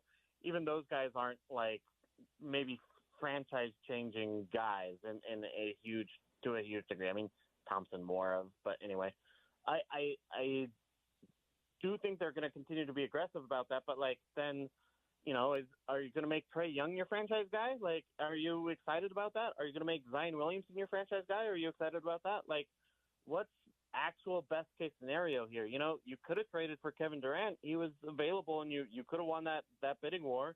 I don't know that like that really again moves the needle for the Jazz in terms of like actual championship odds moving forward. Like in the end, they're going to need to get good young players, and then what we saw from the Oklahoma City Thunder is that you need them to fit together, and you need a culture of defense and a culture of development, and frankly, things that we haven't seen from the Jazz. They're the worst defensive team for the last 2 years, and I do worry about the development of their young players. Like, I haven't seen a lot of development from many of their young players. So I worry about, kind of I just think so many things have to go right that like maybe going out and getting that star or that kind of second tier, third tier star doesn't make a lot of sense for the Jazz right now. So you reference Amen Thompson, and I wanted to get your thoughts on the Kevin Durant trade with you here too, and maybe we'll let you out. We'll let you go on this, Andy. They did not have to give up Amen Thompson. First, how surprised were you that they got Kevin Durant for the package that they sent out, and was that enough for the Suns to get back for Kevin Durant? Yeah, look, I was not at all surprised. I mean, maybe they could have gotten Jabari Smith, but even then, Jabari Smith is a bench player for the Rockets most nights, and is I think a better prospect than Jalen Green, but ultimately, Jalen Green and the 10th pick and Dylan Brooks, that feels about right for what Kevin Durant's value is. Kevin Durant is an extremely talented player, right? Like a walking 50-40-90 is awesome. Is also clearly near the end of his career, and then has had trouble actually translating how awesome he is to winning. And I think part of it is that he wants to play basketball his own way. I mean, I'll say this, I know people in Phoenix well who gave, and Kevin Durant was, I think, statistically one of their, obviously one of the two best players last year, along with Devin Booker. But they gave him a little bit of blame there for what happened in Phoenix last year because, they couldn't run some of the offensive efficiency stuff that the plays that get you easy dunks, easy layups, kind of get your teammates involved, stuff because Kevin Durant wanted to play basketball in a certain way. And again, you can't blame him for that given that he's a 50-40-90 guy, but it did lower the ceiling of their offense a little bit. And then I think you saw that kind of play out on the defensive end where they lacked cohesion. And obviously some of that is just they did not have a bench whatsoever. They were one of the shallowest teams in the NBA last year. But I basically just don't think Kevin Durant had a lot of trade value. And so that's why you saw Miami not put everything in that they could. And San Antonio say thanks but no thanks. And, then you look at the other teams that have assets and, it doesn't make sense for the Jazz to trade for him. It doesn't make sense for the Wizards to trade for him, right? So ultimately, I think this makes sense and makes the Rockets an interesting player next year. But I also don't think anyone's really picking the Rockets to win the Western Conference, and that's a little bit of where Kevin Durant is in his career, that you're not sure that he's raising your ceiling so far that you're likely to be an NBA finalist. Andy, thank you so much. Check out his draft model. He also wrote about who he would take at the 5 and 21 picks, even the second round picks, if you want to go even deeper with the NBA draft and Andy Larson. What else should we expect from you as the draft coming up starting tomorrow night? Yeah, we'll have an article tomorrow morning just kind of getting people the latest updates on kind of draft rumors and trade rumors and that sort of thing surrounding the Utah Jazz. And then at night, once the draft begins, 6 o'clock, they're doing the media party there at 5:30 at ZBBC. May see you there, James. I'm not sure, but and then we'll have coverage on who the Jazz take at number 5, who they take at 21. Obviously, where Yegor Demon goes, and kind of everything from that first round. Hopefully, it's a fun and exciting night. It is one of my favorite nights of the year for sure. Absolutely. Hey, Andy, I will not be there. We're doing our NBA draft show. Spence Checketts, Gordy Chiesa, Smitty. So I'll be producing that tomorrow. But I think Porter might end up going down there with OC out of town. We're gonna try to get somebody there from the station. So I'll make sure they come say hi to you and appreciate your time, man. And I'm also looking forward to the draft tomorrow. Yeah, sounds good. And if I can help out in any way, let me know. Absolutely. Thank you, Andy. Andy Larson, Salt Lake Tribune, Utah Jazz beat writers. If you haven't subscribed to the Tribune, you'll want to get a look at his stuff. He's outstanding writer, and as he described it, comes at it from a different angle with that kind of data production angle thing. And I don't need to be describing who Andy Larson is to people. He's a well-established guy in this market and on the NBA scene. But if you haven't checked him out yet, go check him out at sltrib.com and on his Twitter page at Andy B. Larson. I appreciate that Andy is always upfront and honest about the situation, because as a Jazz fan, I am a Jazz fan, and obviously you come on the radio and talk about it, but most of my emotional connection is to the team winning games. Yeah. And me having fun watching the team winning games. That was depressing. It was. But I needed to hear it. I needed that kind of reality slap to the face that there's not, no one is coming to save the Jazz in the draft this year. Now, things may break in their favor as just like it did a few years ago. I guess it was a long time ago when Dante Exum fell to the 5th spot, and that was the guy that the Jazz really, really wanted all along. Although didn't end up working out the way they wanted it to, but for that night, you could be really happy as a Jazz fan, and the front office was really happy. Yeah. And at the time, that was the guy that you really wanted to get. Yeah. Brought in a lot of hope, everything like that. I still have residence on Exum Island. I was never leaving. I may be buried there. It's fine. I get it. It didn't work out. That doesn't matter. I felt what I felt, and I stand by those feelings. It's a big deal that he was a contributor on a finals team last year for the Mavs, too. I mean, he's not anywhere near a 6-man or starter on a finals team, but he's a rotation. He was a rotation player on a finals team for the Mavs. That's a big deal for Exum Island. Yeah, his career has never ended up being what I expected it to be or what the potential was. But I think that's the thing to keep in mind is that even if things do break in the Jazz favor, it may never go in that direction. And I think it's funny to watch the trajectory too. And I think really what you bank hope on is the unknown, right? Yeah. The thing that's coming that nobody expects, because when Gordon Hayward left, the unknown was that Donovan Mitchell was going to become a perennial all-star and all-NBA level player, in almost in his rookie season. He had that kind of potential. And that seemingly came out of nowhere, right? And then so that's really, I think, what you're banking your hope on as a Jazz fan is something's going to break in their favor, even though it feels like nothing has over the last few years. Yeah, Tony Jones on Twitter has been saying the Jazz, if there's a guy who they think has star potential at 5, even if there's some risk to his floor as a game in his game and the very minimum that he can give you, if it's boom or bust, the Jazz are in a position where they almost have to go. They almost have to go for the boom or bust guy because the boom is the potential there, and they are lacking other than Lauri Markkanen, and he may end up getting traded before they're a contender again. Not to make it even more depressing for people like you, Bryan Brown, that is a real possibility.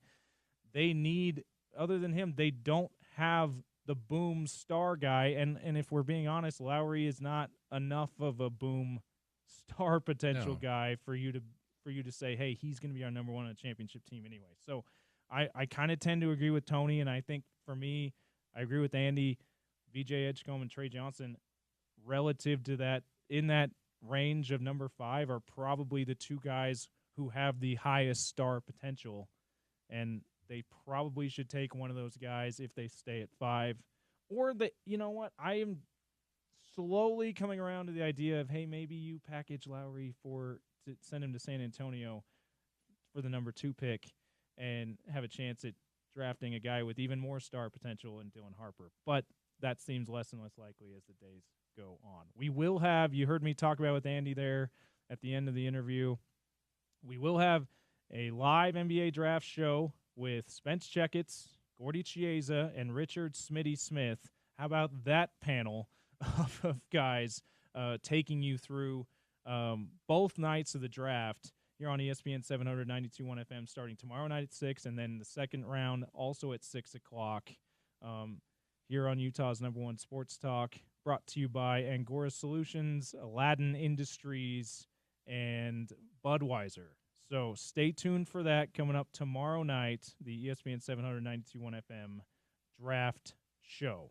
Live Night Events presents the 2025 Granary Live Concert Series, powered by Nightingale College and Murdoch Hyundai, Utah's #1 Hyundai dealer. Experience outdoor concerts in the heart of downtown Salt Lake's Granary District. Find more details on ESPN700sports.com. And by the way, we teased it on Friday, Bryan. We're gonna be giving away Monster Jam World Finals tickets on the show today.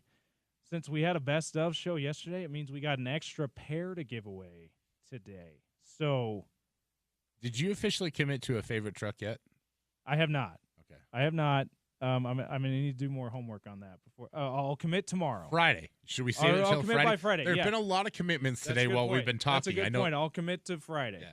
I know you're not a recruiting guy. It's been a pretty busy day for commitments. It has been. Yeah.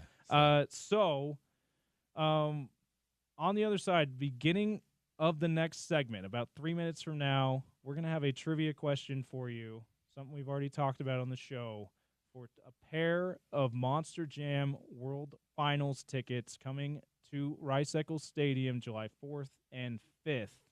And then we're going to have another pair to give away during Topical Trivia around 1:45. But stay tuned. Listen for our trivia question at the top of the next segment about 3 minutes from now here on the Sean O'Connell Show. I'm James Peterson. That's Bryan Brown filling in for OC on Utah's #1 sports talk, ESPN 700 and 92.1 FM. We are proud to be part of Utah's ESPN radio network.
If you're not watching on the YouTube channel, you just missed you're missing Bryan Brown's incredible walking man dance moves. At ESPN 700 Sports Utah. Just saying, it's worth watching, okay? I don't know about that as much as, like, I needed to stand up and move. And I get get loose. antsy. I get excited when we talk to Andy Larson about draft talk. I actually remember when the Jazz drafted Grayson Allen because I'd filled in on this show for Bill, and he and I sat here and talked about how terrible Grayson Allen would be as a pick, and it actually ended up being okay. But I did not like Grayson Allen in that draft. I didn't either. He's turned into a really good bench player, and honestly, the best player in that range. Initially, it looked like, oh, it's obvious they should have taken Landry Shamet. Grayson Allen's a much better player than Landry Shamet is. I think it's fair to say. For multiple teams now. Now, he's a bench player or a fringe starter, so it's not as if that would have completely changed the Jazz's fortunes if they had held on to him. Obviously, getting Mike Conley was much better for their ceiling than holding on to Grayson Allen. But it's fair. I was way down on it too. I gave it like a C- grade at the time. It's not an A, but it was the best player they could have gotten at that number. Even if you reevaluate the draft at this point, it's still not an A in my book. To your point, like, it got the Jazz to an A level because they got a player that they actually needed and helped them take that next step. But I guess so. I think that leads to another question because it feels like a lot of people are trying to sell this draft and this offseason, NBA offseason, is going to be one of the most active ever. Do you feel that way? I mean, it's been pretty active so far. I did not expect – we don't typically get 3 trades before the finals are over, and one, I guess 2 before the finals are over and 1 right after the finals are over. So it's been pretty active. I don't think it's going to be a ton of star players moving. I really don't. I'd be surprised at this point – well, mildly surprised, not truly surprised at anything, but I'd be somewhat surprised if Giannis gets moved at this point. Yes. Even though there's still a whole off season left, there's obviously a lot of time to get it done. It's not for that reason. It just feels like what Andy was saying about teams not being willing to sell the farm for Kevin Durant. You'd be more willing to do it for a guy like Giannis, but I still don't think that they're seeing this parity era of the league play out, and I think teams are more willing to be like, you know what, we're going to hold on to our good players because who knows? We add a couple of good pieces around them. We might be the next Pacers. We might be the next Thunder. We might be the next Denver Nuggets. In particular, looking at the small market teams that have been able to win championships. It does beg the question, like, I guess some of it too is like I'm curious to see what the Bucks can do, with a full off season and everything like that. I'm causing problems over here because I'm standing up. Thank you, Olivia. No worries. I think to your point, like, that's why teams are waiting out, because I think the big stars that may become available likely don't become available until January, February, where it's trade deadline. Yep. Mm-hmm. And then you'll kind of see some moves. But it seems to me like the team that really is kind of the linchpin or the hinge in all of this is Philadelphia, because that's the team that got the pick. Dallas, San Antonio, going to keep the pick, going to draft those guys. It seems like that's just the consensus. And I understand it from that. Maybe Dallas makes a move with Anthony Davis. I highly doubt it, just because Nico Harrison is trying so hard to save face. And good luck, brother. More power to you, I guess. I don't know. Maybe sometimes you make moves that are so bad that you really don't garner goodwill from people anymore. Yeah, I'm like, listen, I'm supposed to be unbiased, media member, objective guy. I'm rooting against Nico Harrison because of how just illogical that move was. I find myself rooting against him in the Mavs. And the process, even if you did want to trade Luka, which, okay, maybe there's an argument for it. Go through a better process. Get more right way, for him. Get a whole, sling of picks. It feels like a good player. The Grizzlies got a better deal in terms of the number of assets acquired for Desmond Bane than Dallas got for Luka. when the Nets did a summer before for Mikal Bridges. Yep. Those are the two in hindsight with Mikal Bridges, and it's not because those guys aren't good players. It's not because they're not contributors to winning teams. It's because of the price. Yep. It's head scratching that those guys went for 10 first round, 10. I don't know if they're all unprotected, but majority unprotected future first round picks between two guys who are at best your third or fourth best player. Yeah. Doesn't make sense. And if Sarah Todd wrote that the Luka Doncic trade, by speaking of Nico Harrison, was malpractice, Mm-hmm. I think those two are pretty close to malpractice too. Even though the Knicks got farther than they have in a long time after acquiring Mikal Bridges, it wasn't because of Mikal Bridges. He was a big part of it, but like you didn't have to spend that much for the caliber of guy that Mikal Bridges is, as good as he is. It does feel like it's no longer about what meeting the asking price for a team. It's like, hey, what can I extract from this team in order to give them what they want, right? Because some trades, like, you know, I think the Jazz got a haul for Rudy Gobert, and at the time it just looked like a blasphemous move. Yeah, that's another one. Yes. But I do think it's paid off for the Timberwolves. Yes. And is it going to win them a championship? No, but like it's hard to argue with the success that they've had with Rudy there. It's in the same way that Mikal Bridges helped the Knicks go a little bit further. That's the way that Rudy has helped the Minnesota Timberwolves get to back-to-back Western Conference Finals. The Minnesota Timberwolves back-to-back Western Conference Finals, insane success for them relative to their traditional history there. Still way too much money. Walker Kessler was part of that deal too. Yeah. And listen, Rudy's a better player than Walker. I'm not saying that Walker's better than Rudy even at this point in his career, but Walker's a lot younger and he's closing that gap quickly. The T-Wolves and Tim Connolly, the GM, might have been dead on when he saw Walker Kessler as a really good two big man center for his team. It might be better for them long term if they just said, hey, you know what, Utah, never mind, we're going to stick with what we have. But it's working well for them right now. It's hard to argue against the culture argument, right? Because I think at that point in time you had Anthony Edwards, who was a budding star, but how much has the addition of Rudy helped the culture that in terms of defense being the focus? And then acquiring Conley, that first trade deadline, he really became the glue for that group, which he's been his whole career everywhere he's been. It is very, I don't want to say frustrating, but a little bit like you kind of wince as a Jazz fan when you look at that roster and some of the other rosters, and you're like, man, Jazz North. Yeah, that team is still really, really good. And I think this playoffs kind of made it evident that Mike Conley is nowhere near the player that he once was, and probably shouldn't be a starter on a championship caliber team anymore, as hard as that is to say. It is, but and Minnesota's going to have to make some moves.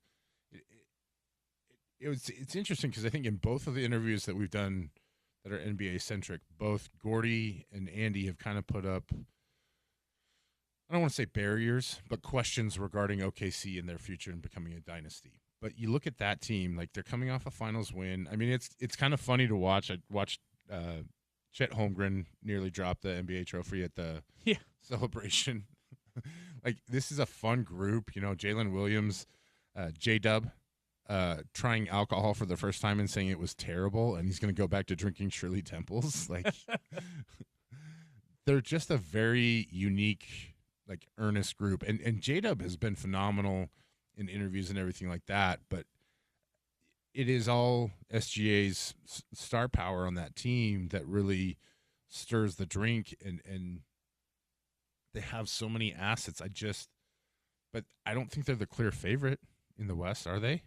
I mean, I think maybe. Do think that they're a clear favorite at this point, but it is fair for Gordy to say the chemistry is not always going to be seamless, and for Andy to just say the odds are against dynasties right now. Yep. Because of the aprons in the CBA regarding luxury tax. Like, these guys are, even if the chemistry stays as near perfect as it can be, like we saw these last 2 years with OKC, particularly this year.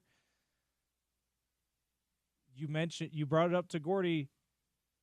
Lou Dort at some point is going to ask to be paid. Yeah. And that might fracture the team a little bit.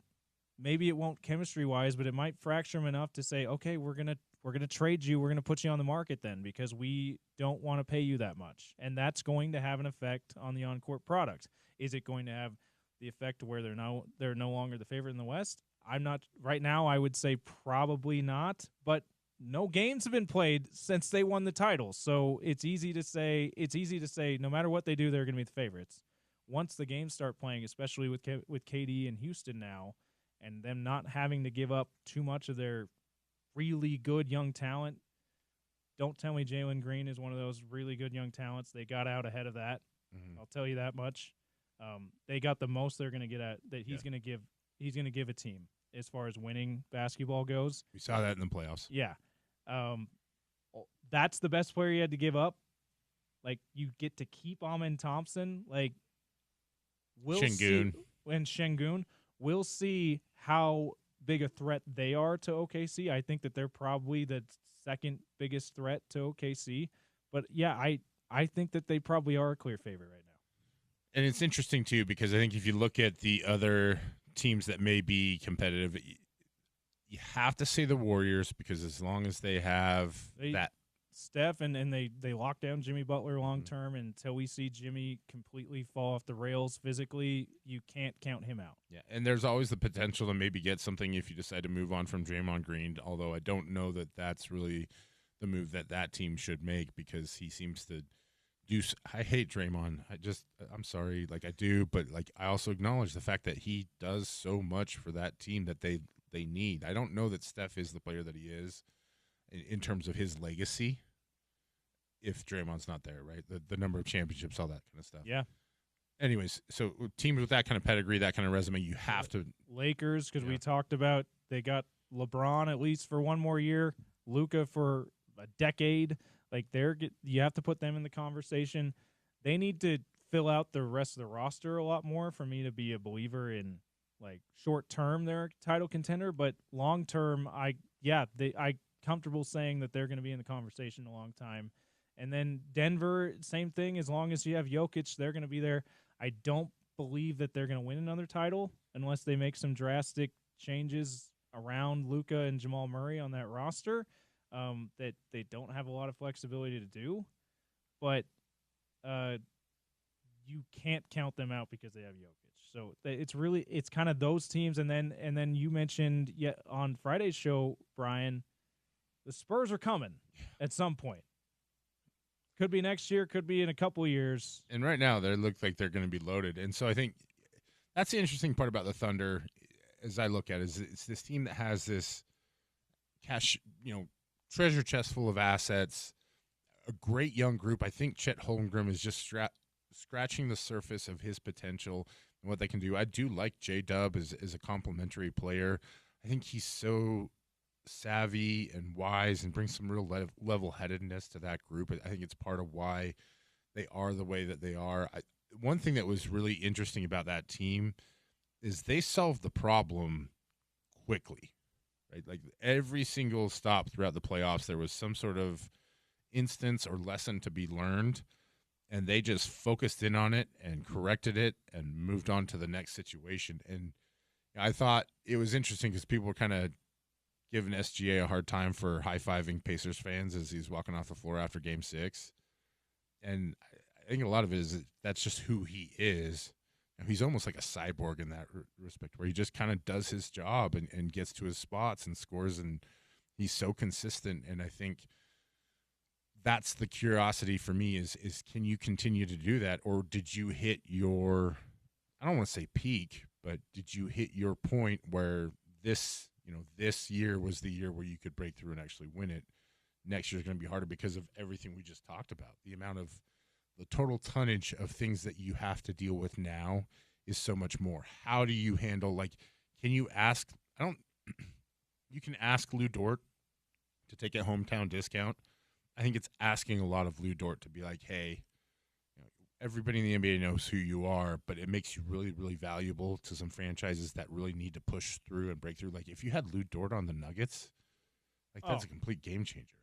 Yeah, they might win that series in 6. Yeah. And if they don't, you might say they win game 7 on the road. Like that's you're right. Like total game changer to other organizations and also super valuable to the Thunder, but because they have such depth in like really good perimeter defenders, it almost tempts you to say we might be fine if we don't have Lou Dort, when they probably won't be quite as fine.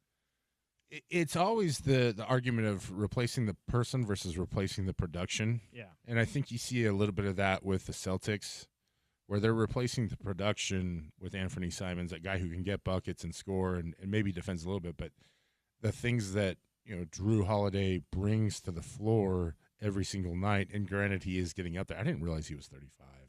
Yeah, he's very old for NBA standards. He is. He's getting there, but still, I think he would have been a very productive player to the end of this. He'll still be a very productive player to the end of his contract. Speaking of that, we'll take a break. We'll do a very quick segment before we officially transition to the 1:00 hour on a potential.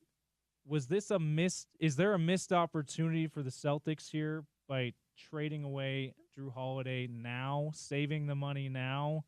The East feels very wide open, even without Jason Tatum on that roster. We'll talk about that next on the Sean O'Connell Show. James Peterson, Bryan Brown filling in for OC on ESPN 700, 92.1 FM.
Okay, not technically, officially, hour 3 yet, even though, I mean, technically it is, but it's not officially hour 3 yet, Brian Brown.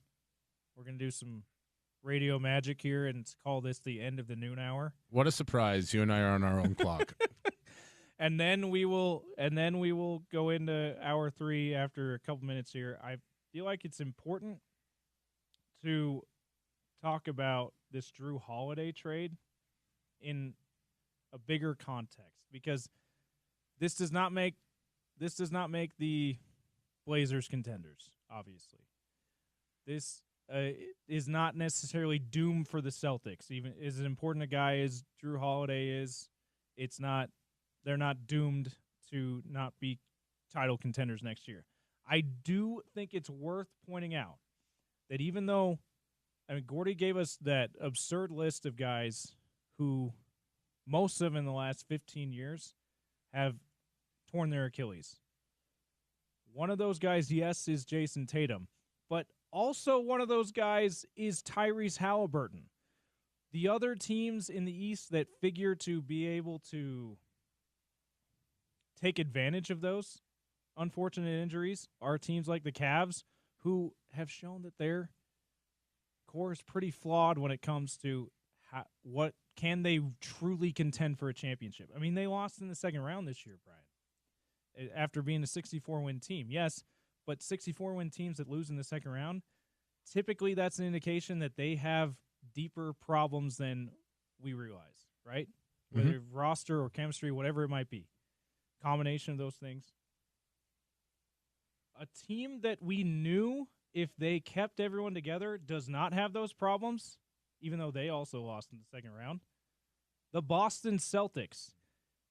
And because of the Tyrese Halliburton injury in particular, and because the Knicks are another team that showed, hey, there's some flaws there, and I'm not sure that getting a new coach is going to fix those flaws. The Celtics, led by Jaylen Brown with Drew Holiday and a healthy Kristaps Porzingis, which again is a lot to ask, that team might have won the East this next year. I know it's crazy to say that. That's how wide open the East is. I think it's fair to go, was this the right time to unload a guy as important as Drew Holiday? It's a hard question because I think on one hand you've got the impact of the Jason Tatum injury seems substantial to the point of, like, and it is. There's a conversation of, do we just clear the deck, trade everybody, and start over? And I do see why the complication of all this is the sale of the Celtics. I think if Wick Grousbeck and the family had just held on to it for another year, maybe run it back. Yeah. Maybe you don't see as much maneuvering to try and get under the tax or the apron or whatever. They were in trouble regardless of whether or not they won it this year. I think if they had won it, now all of a sudden you're locked in. You have to run it back for the third time. New ownership. Yep. It wouldn't matter how much they want to cringe at the books. You have to pay it. They have to pay the tax. Yep. There's no way you would alienate the fan base, and Bostonians are already irate over what's happening with the Red Sox. We don't need a riot they're fickle, in the Commonwealth. They're a fickle bunch anyway, so yeah. A little bit, yeah. There's a historical precedence for Boston. I'm part of that fan base because I'm a Red Sox fan, not part of the Celtics fan base, but I'm not from there. But anyway, I know it a little bit because being a Red Sox fan, they're not unlike New York and Philadelphia, where it's like it's not hard to get them upset. No, and they've always been this way. I don't know if you've ever read the book 1776 by David Macaulay, but it's I have to check it out. Yeah, when you hit that age of needing to either learn how to smoke meats or study Revolutionary War history, like that's a good one to start with. But my point: are we in a progressive commercial, or are we becoming our parents? Yes, exactly.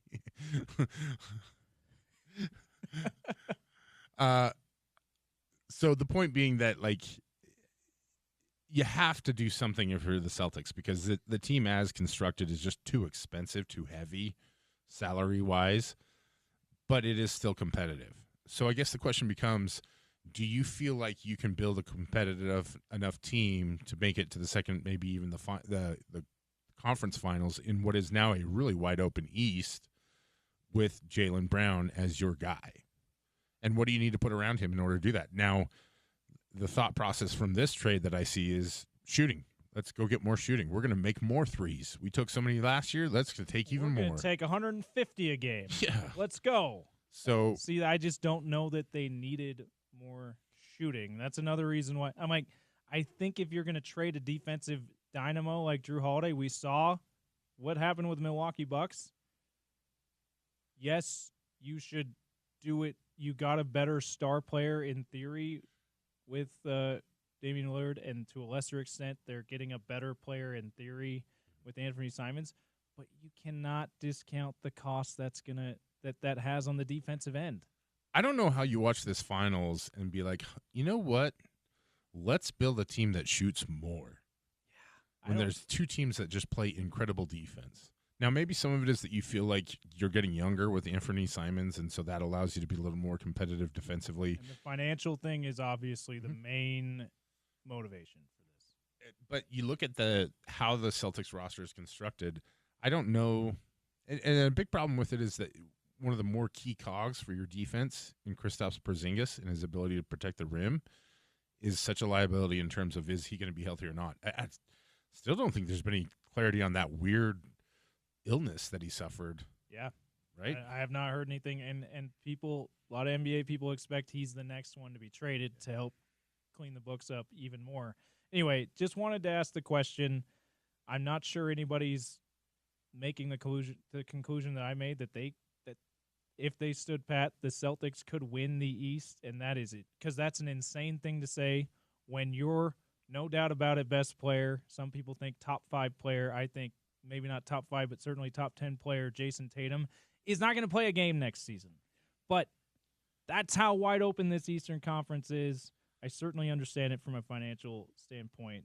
I also think it speaks to just and I could end up have been dead wrong anyway. It speaks to just how talented that Celtics roster is, that they're going to lose their best player and still be a competitive force in the East. And they because their second best player is almost that good too. They probably will be with Anthony Simons in the fold. And again, no Tatum next year because of injury, and probably no Kristaps Porzingis either, because they're probably going to look at unloading him too. Because that's still a really good roster, and that's how wide open this Eastern Conference is. If only the Jazz were in the East, Brian. We've said that many a times over the past whatever. This Jazz team still wouldn't be in position to contend, but they'd be a lot closer to being in position to that. We're gonna officially end the noon hour. We're going to break here, even though yes, it's almost 1:10. And start the 1 o'clock hour. We're gonna go back to our Cruton talk. It is Cruton season. How important? I put out the poll question. How important is it that the Utes still do well with in-state high school kids? Has that changed? Has that changed much from their Mountain West days, for example, or early Pac-12 days, pre-NIL days? Some people might say no. Some of you have on that poll. Vote on that poll at ESPN 700. We'll expound on that next as we continue our Cruton talk on the Sean O'Connell Show. I'm James Peterson. Bryan Brown also filling in for OC the rest of this week for another hour here on Utah's #1 sports talk, ESPN 700, 92.1 FM. We are proud to be part of Utah's ESPN radio network.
Muscle the puck back to center ice.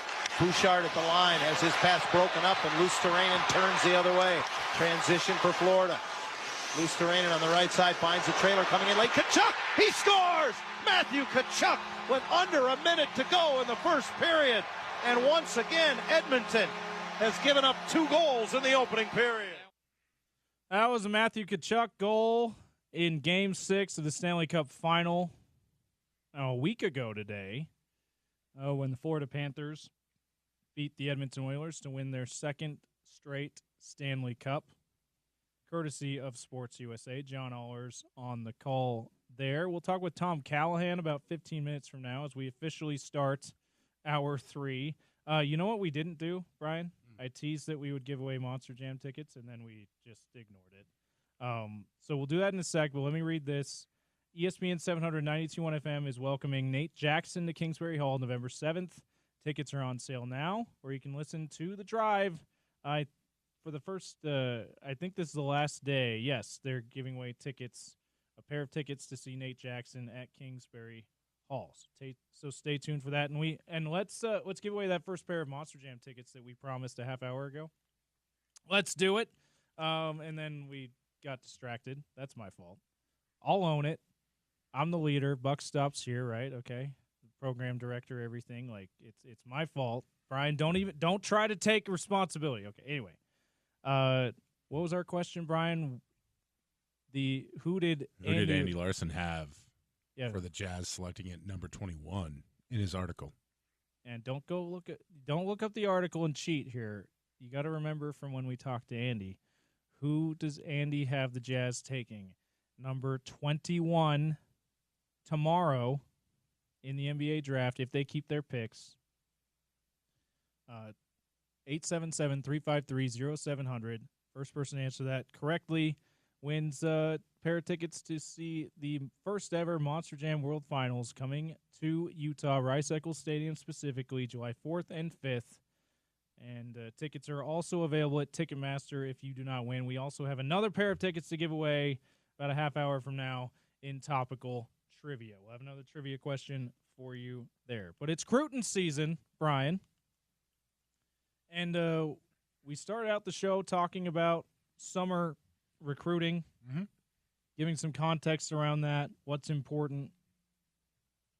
And it's kind of high school player season right now because the transfer portal windows are closed. Let me reset the poll questions here. How has Utah done in recruiting this offseason as we're about a little over a month out from Camp Kyle? Great. I expected more. Tell me when it's August. Tell me when it's August is winning at 57%. Great, and I expected more. Dead even of those that cared to actually vote on the question there. Just over 21% of the votes. Go vote on that at ESPN 700 if you have not already, at ESPN 700 on Twitter. And then how important is it for you, Utah fans, that Utah does well in-state recruiting with Utah high school kids? Still very important, not like it used to be. Tell me when it's August. That one, tell me when it's August, is coming in second, not first. Still very important. The huge leader in that one, almost 59%. So, with that said, Brian Brown, let's talk about the importance of in-state recruiting. There's a team about 40 miles from here doing it pretty well, and it paid dividends for them last year. Yeah, and they're doing their overall recruiting pretty well as they landed a commitment from 5-star quarterback Ryder Lyons out of Folsom High School in Sacramento, California. Highly coveted recruit, kind of came down between towards the end, BYU, USC, Oregon, but realistically, BYU was closing this one hard and fast for a while. And it speaks to the investment that BYU fans and the BYU community has made in really trying to get high-end talent, highly projected players, not just in basketball but also football. And so I think to that end, how they've gotten there was they started going after local high school recruits in state that they knew would stay, they knew would be competitive, that they knew they could keep in the program and develop, that would have an interest in the team beyond just, you know, the standard lines of that we get in terms of, you know, getting an education, developing as a player, you know, future NFL prospects, all that kind of stuff that we see programs selling themselves on. Obviously, NIL being a component with that as well. But I think what it really indicates is, and you mentioned the Mountain West era, it's an indicator of just how much better the talent is in state right now. And you can't really compete when BYU gets an announcement from a 5-star QB who goes on Pat McAfee. Like, it's just really, really hard. That being said, Utah landed a commitment from Isa Galliai out of Timpview, who is a safety prospect that I absolutely love, and I think he's probably one of the better, if not the best, prospects on the defensive side of the football in the state. And that's a really, really big get for Utah. And it's great that you got the commitment today. You got a commitment last night. Another defensive lineman from, I believe he was from Texas, if I'm not mistaken. But I think in the past, and where Utah has really started to change their direction and adjust their sales is going after more in-state talent, because not just because they've seen BYU do it, but because so many in-state kids are going out of state and having success elsewhere. You know, we talk about Kearns High School had a player drafted in the NFL in Jeffrey Bossa. They're going to have another one next year when Jack Kelly finally declares. You know, and then for people who follow football in state, that Kearns High School is not one that you would expect to be developing NFL level talent, but that's just the amount of talent and the dispersed of athletes that there are at this level. And I think you have such an advantage if you're Utah, if you go after that in-state talent right now, because it's good enough. They can compete. You know, Oklahoma State has several Utah players on their roster that were bright spots last year in what was a very, very dim season. And so your advantage with those guys is they want to play at Utah. They grew up watching Utah. These are players that saw Britton Covey, that saw Cam Rising, that idolize those guys, that want to be a part of it, that want to be part of the lore, want to be hometown heroes. And so I think that right now the best direction that Utah can take is keep your Texas connection with the safety prospects that, you know, and everything that Morgan Scalley loves. You know, I think there are some out-of-state guys in skill positions that you still have to pursue. We talked about LaMarcus Bell from Oregon. I don't know that there's a running back in-state in Utah that's quite on his level, his size, his speed, his balance. There are a lot of good running backs that there's no doubt about that. I just don't know if there's any on his level.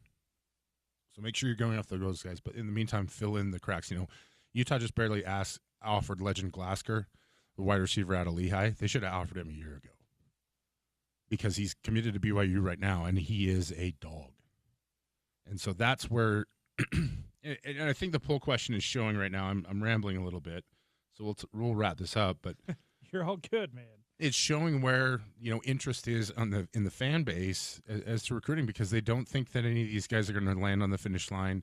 They don't think they're going to stay a year inside the program. They think they're all going to go in the transfer portal. And honestly, I get why people think that, because that's really what's happened. And so I think you eliminate a lot of that. You get the fan interest back up. And most fans are always just going to care about the football. But for those of us who, you know, who love the game and have an interest and want something to invest in when football is not being played, recruiting and the, you know, the cycles with the transport and everything, it's a big part of it. And it's exciting too. Yeah, it absolutely is. It still is the lifeblood of college football. It is how champions are made. And it's no different than any of the pro sports. The off seasons and player movement is so critical to building contenders. It's how you do it. This is what it is for college sports and college football in particular.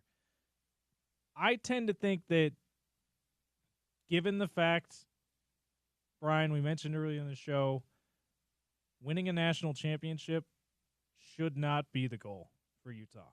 It really should be looking a little bit closer in. Let's get to the Big 12 championship game. Let's win the Big 12. Let's get to the playoff by winning the Big 12, and let's see what happens. But the attainable thing is winning this conference. And given that, I don't think that Utah has graduated from we can just ignore the talent that's in state. And they weren't doing that in recent years as they started to expand their recruiting footprint.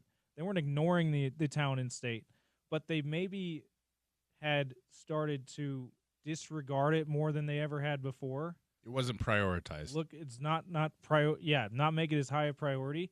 And I think that we're probably to the point where it might need to be the highest priority for the high school when it comes to the high school recruiting.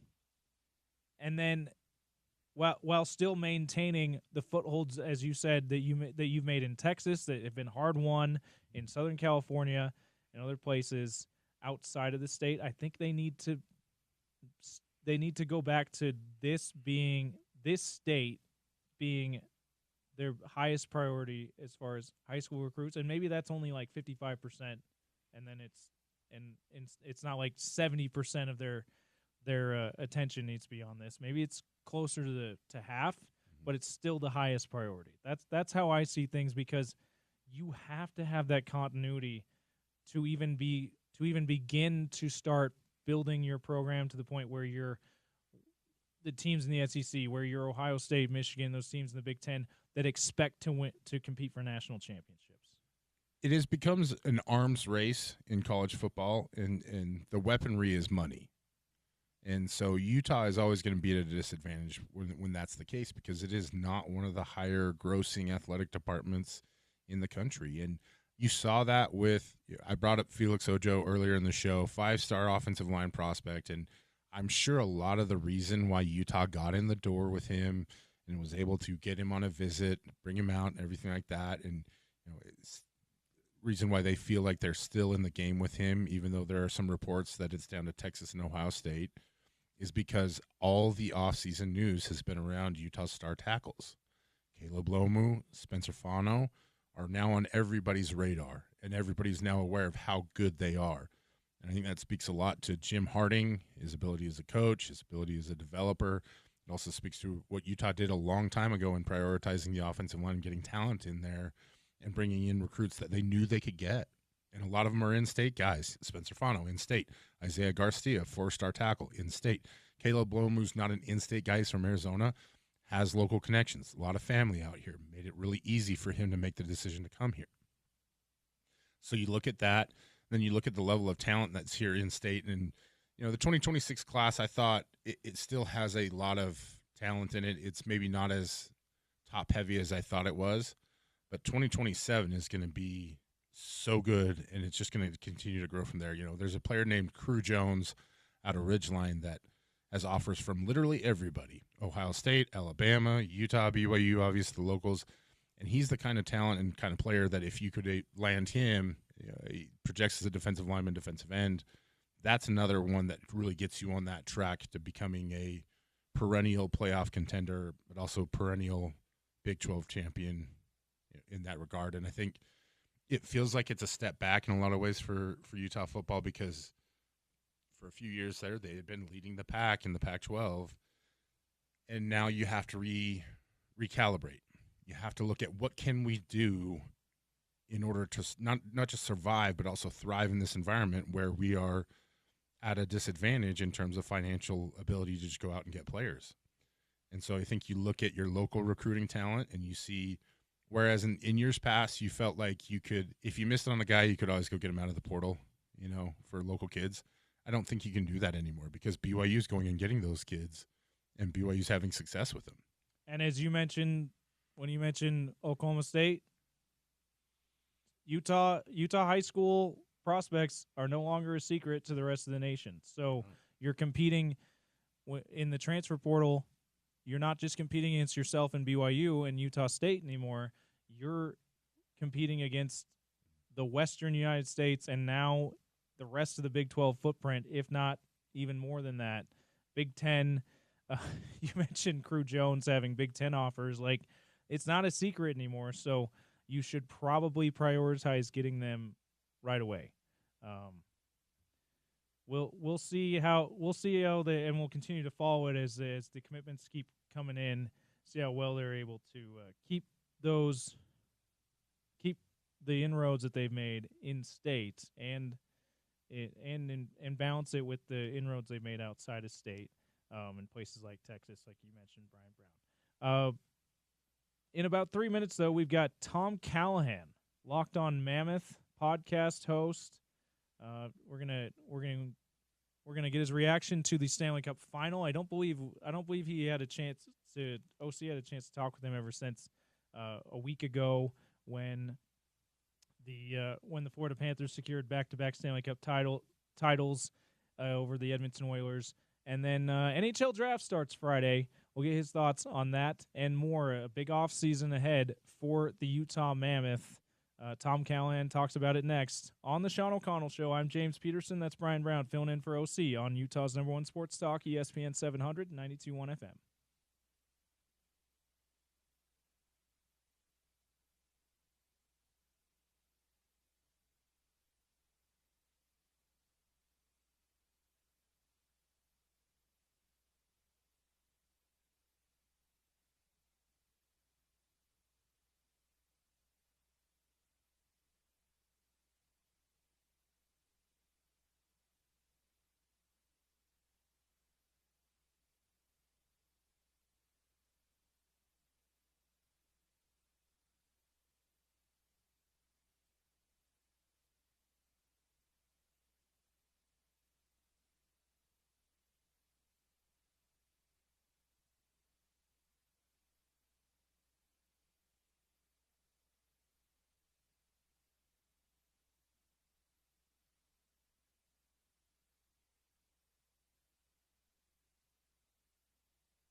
NHL draft begins Friday. Our NHL draft coverage here on the Sean O'Connell Show, brought to you by Aladdin Industries and Angora Solutions. This our next guest, Tom Callahan. You know Tom by now, friend of the show, regular on the program, from the host of the Locked On Mammoth alongside Robin Leonio. Can talk draft with him and get some reaction from the Stanley Cup Final, which ended a week ago today. Florida Panthers back-to-back Stanley Cup champions. Tom Callahan, welcome to the show, man.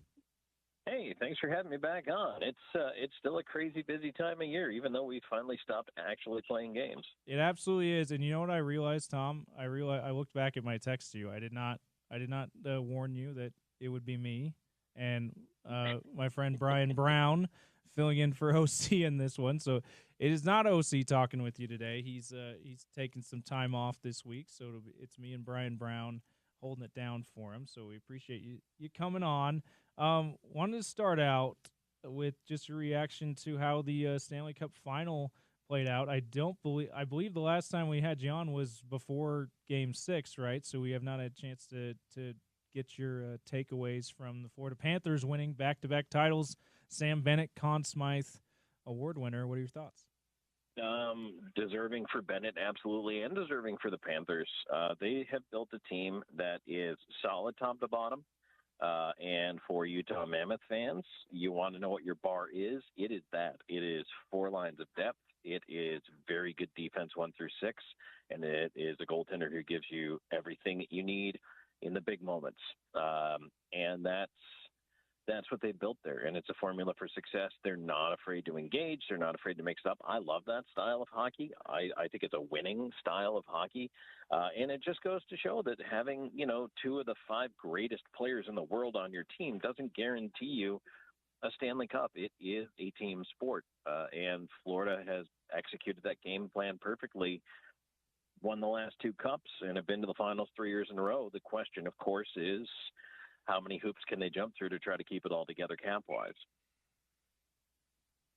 And going back to Sam Bennett, there's some debate on he's the Conn Smythe winner, and because of that, deservedly so, he's looked at as one of the top free agents on the market, if not the top free agent on the market here, which free agency begins a week from today, if I'm not mistaken. So it's something fans got to start thinking about.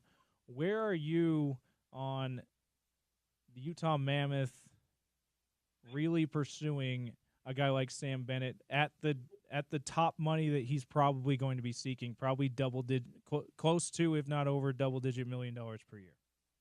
I would love to have Sam Bennett on the team. Now, everything he said post-celebration this week is, I'm not going anywhere. Good point. Bennett is indicating he would like to stay in Florida.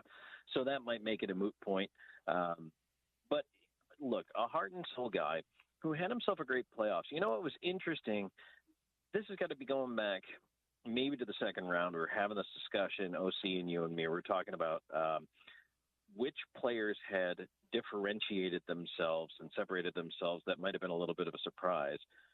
And I don't think Bennett's a surprise, but I think he stepped it up a lot in the playoffs and, was almost a goal-a-game guy, huge contributions on pretty much every single aspect of Florida's game. So you want those guys. You want the players that, will stick up for their teammates, lead by example, can play physical, can get under the skin of the opposing player, but by the same token can back it up because they got some chops too, right?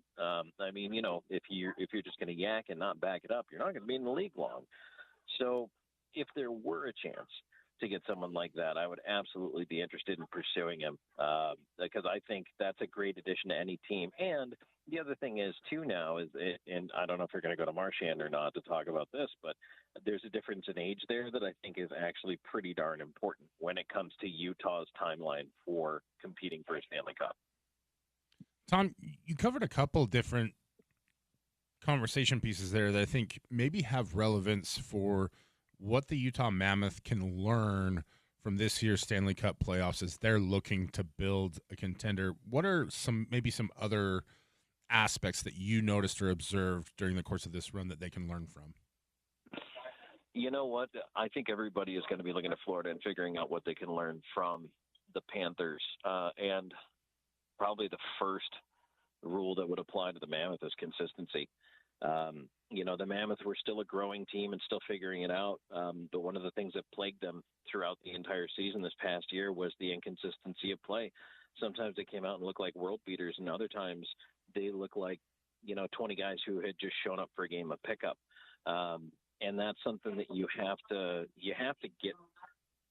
get rid of those down periods. You have to be all cohesive and on the same page coming out. And Florida really did. They stuck to their game plan. They executed it.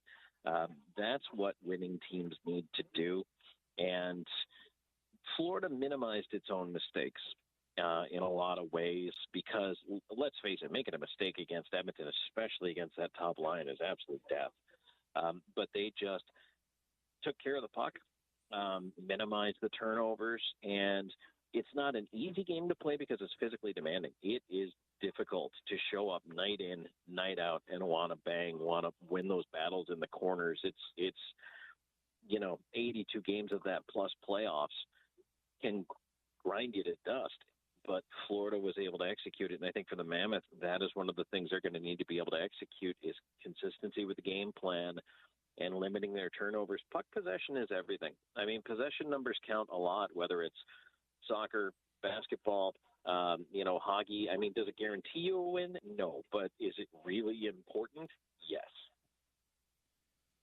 Yeah, absolutely. And depth, as you mentioned, is another thing that stood out to me, Tom, is that just the amount of goal scorers that Florida had. Yeah, none of them were named Connor McDavid or Leon Draisaitl like Edmonton had, but they had the most 5-goal games in the postseason, I believe, is what I saw on the TV broadcast of Stanley Cup Finals or Stanley Cup Final, excuse me.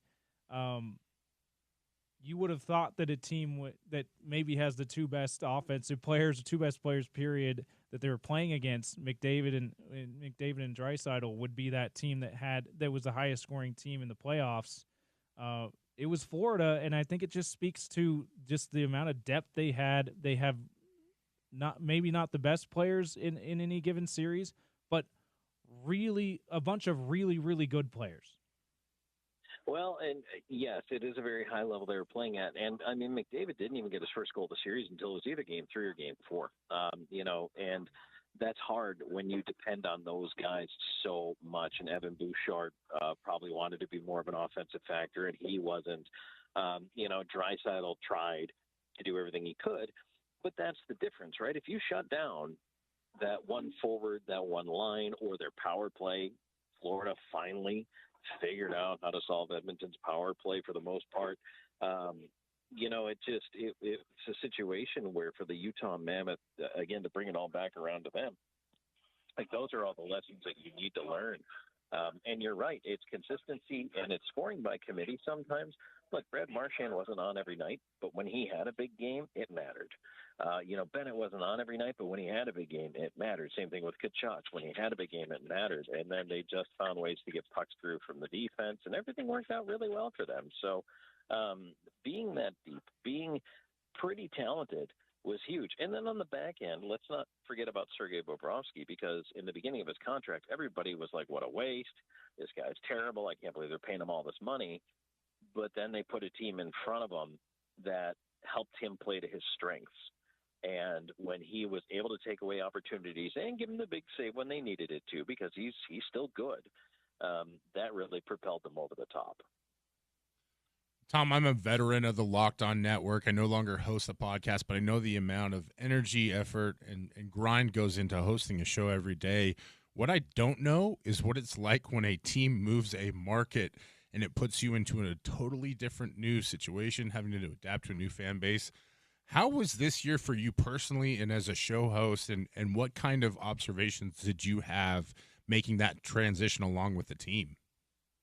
Well, my career has prepared me for the transition because I personally, working in hockey primarily as a broadcaster, but also, doing some sports radio as well in my time.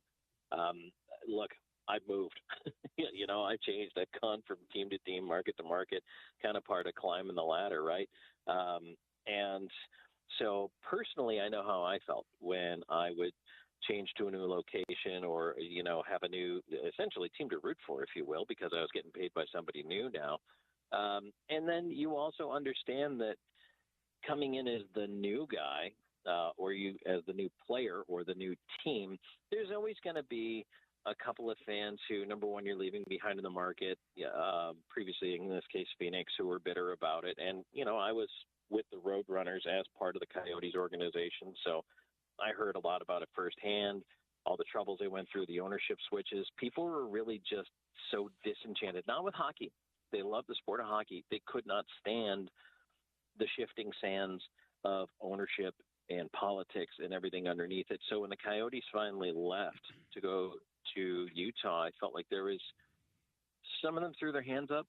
Some of them said, well, maybe I'll pay attention to this team. And some of them have stayed on as diehard fans. And coming into a new market here, you couldn't but help get caught up in the energy and the enthusiasm and the excitement.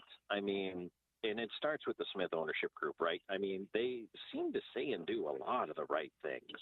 And they're vibrant, they're exciting. They make you want to root for their success no matter what they're touching. And I think that's contagious throughout the organization. And it really does help to set a good culture. And I think that it's been fun watching this market grow into an NHL market.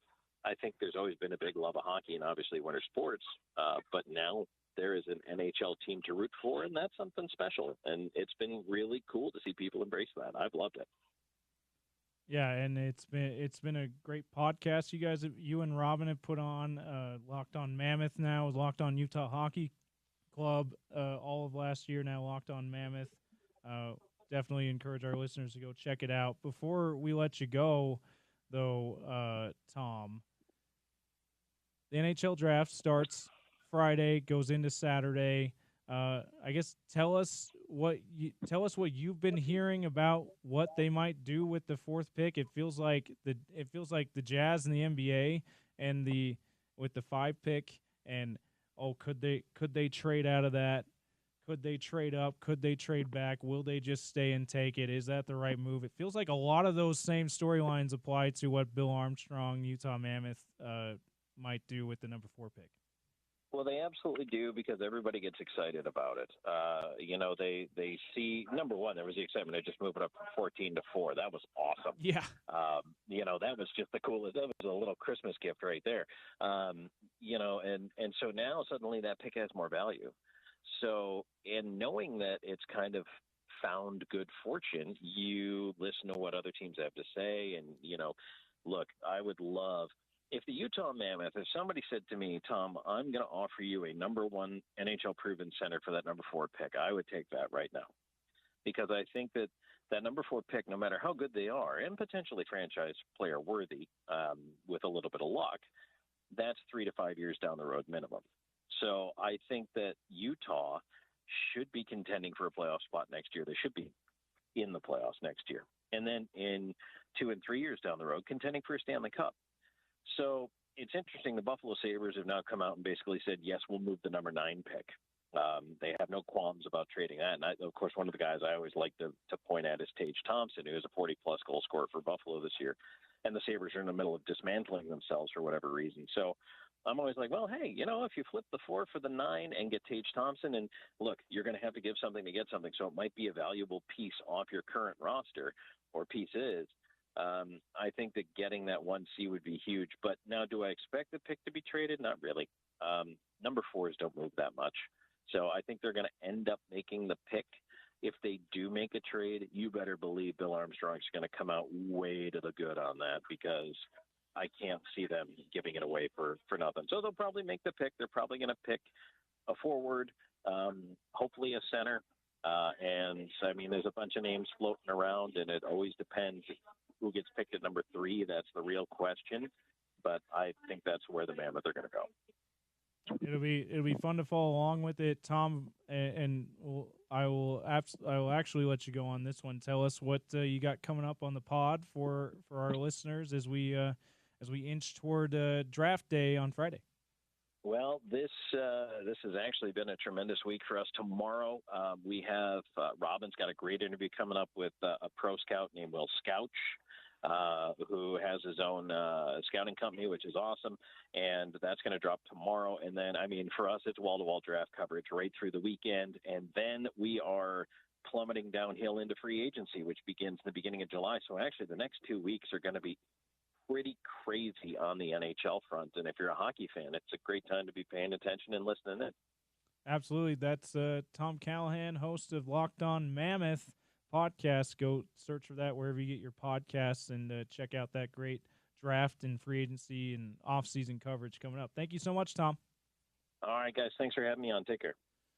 All right. Gonna have crosstalk with Spence Checketts next, Bryan. We'll do a little three-man weave with Spence. And we'll favorite. His favorite. And still did not get a winner on our trivia question for the pair of Monster Jam tickets. So maybe we only give one away today. As we head to break, I'll tell you what that question is again so that we can get some more entries here in the trivia question. Who did Andy Larson say he's going to take the Jazz should take number 21 if they keep that pick tomorrow in the first round of the NBA draft? Who did he say in our interview in the noon hour, so about an hour ago, that the Jazz should take it number 21 in the first round of the NBA draft if they keep that pick? Andy said a specific player. Tell us who it is. 877-353-0700. You get 2 tickets to see the Monster Jam World Finals July 4th weekend. Crosstalk with Spence is next. I'm James Peterson. That's Bryan Brown filling in for OC on Utah's #1 sports talk, ESPN 700, 92.1 FM.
Winding down the Sean O'Connell Show. I'm James Peterson, program director, regular executive producer. Man, been doing too much talking today. It's the voice and everything else is wearing down. Especially we were just talking with Spence Not in Checketts game in shape? studio. When you're not used to hosting a show every day, this in the doldrums of June, it's kind of intimidating, man. And we got 3 more days left. We'll do just fine. But like it's been quite the thought exercise. We're like, what do we do for the guests that we don't have, or the segments we don't have guests in? And we filled it with a lot of recruiting talk today. But it just gives a lot more appreciation for guys like you who've been doing it every day for a couple decades. Well, that's nice of you to say. I'll enter my 20th year this fall. I just realized Wow. full time it'll be 20 years this fall. Get to know the term filibustering. Yes. That's really what it comes down to. You become an expert at filling time with nothing of substance. Now, today's different because we have trades in the NBA. Yes. It's a historic day for BYU football. We'll see what this kid turns into, but Ryder Lyons is thought to be, one of the top 5 quarterback prospects in his class.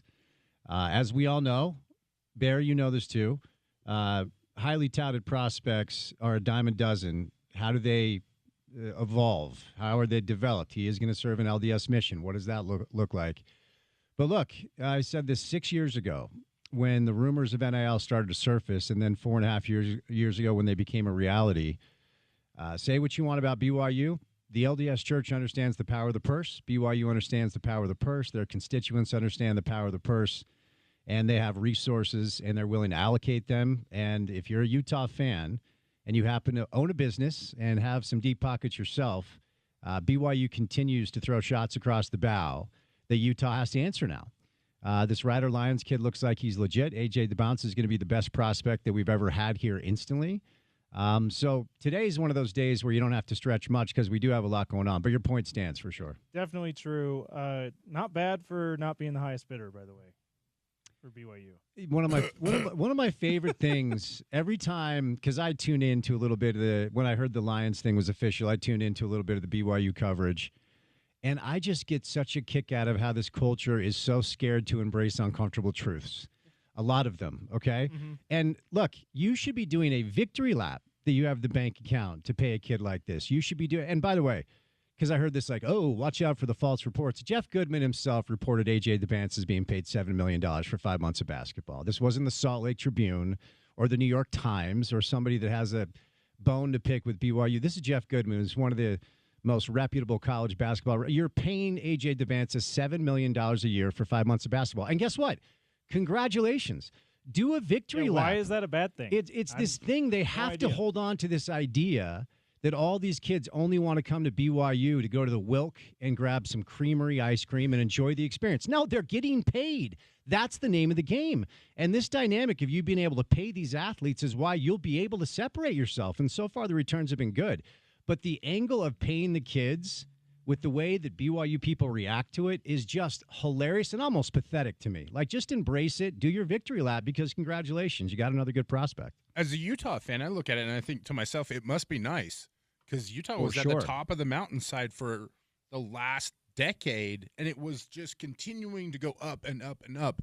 And now, in the span of maybe a year or two, it is completely reversed. And if you look nationwide, the brand that everybody else is talking about is BYU. Mm-hmm. It's not just the basketball thing. It's now the football thing. Yeah. Kalani Sitake has done a great job of just maintaining that aura, to use a term that the kids on the internet like to say, of being just a great person and having great energy, and it's attracted great talent. And to your point, like Provo's good enough now as a city to where you can go spend a year there and survive.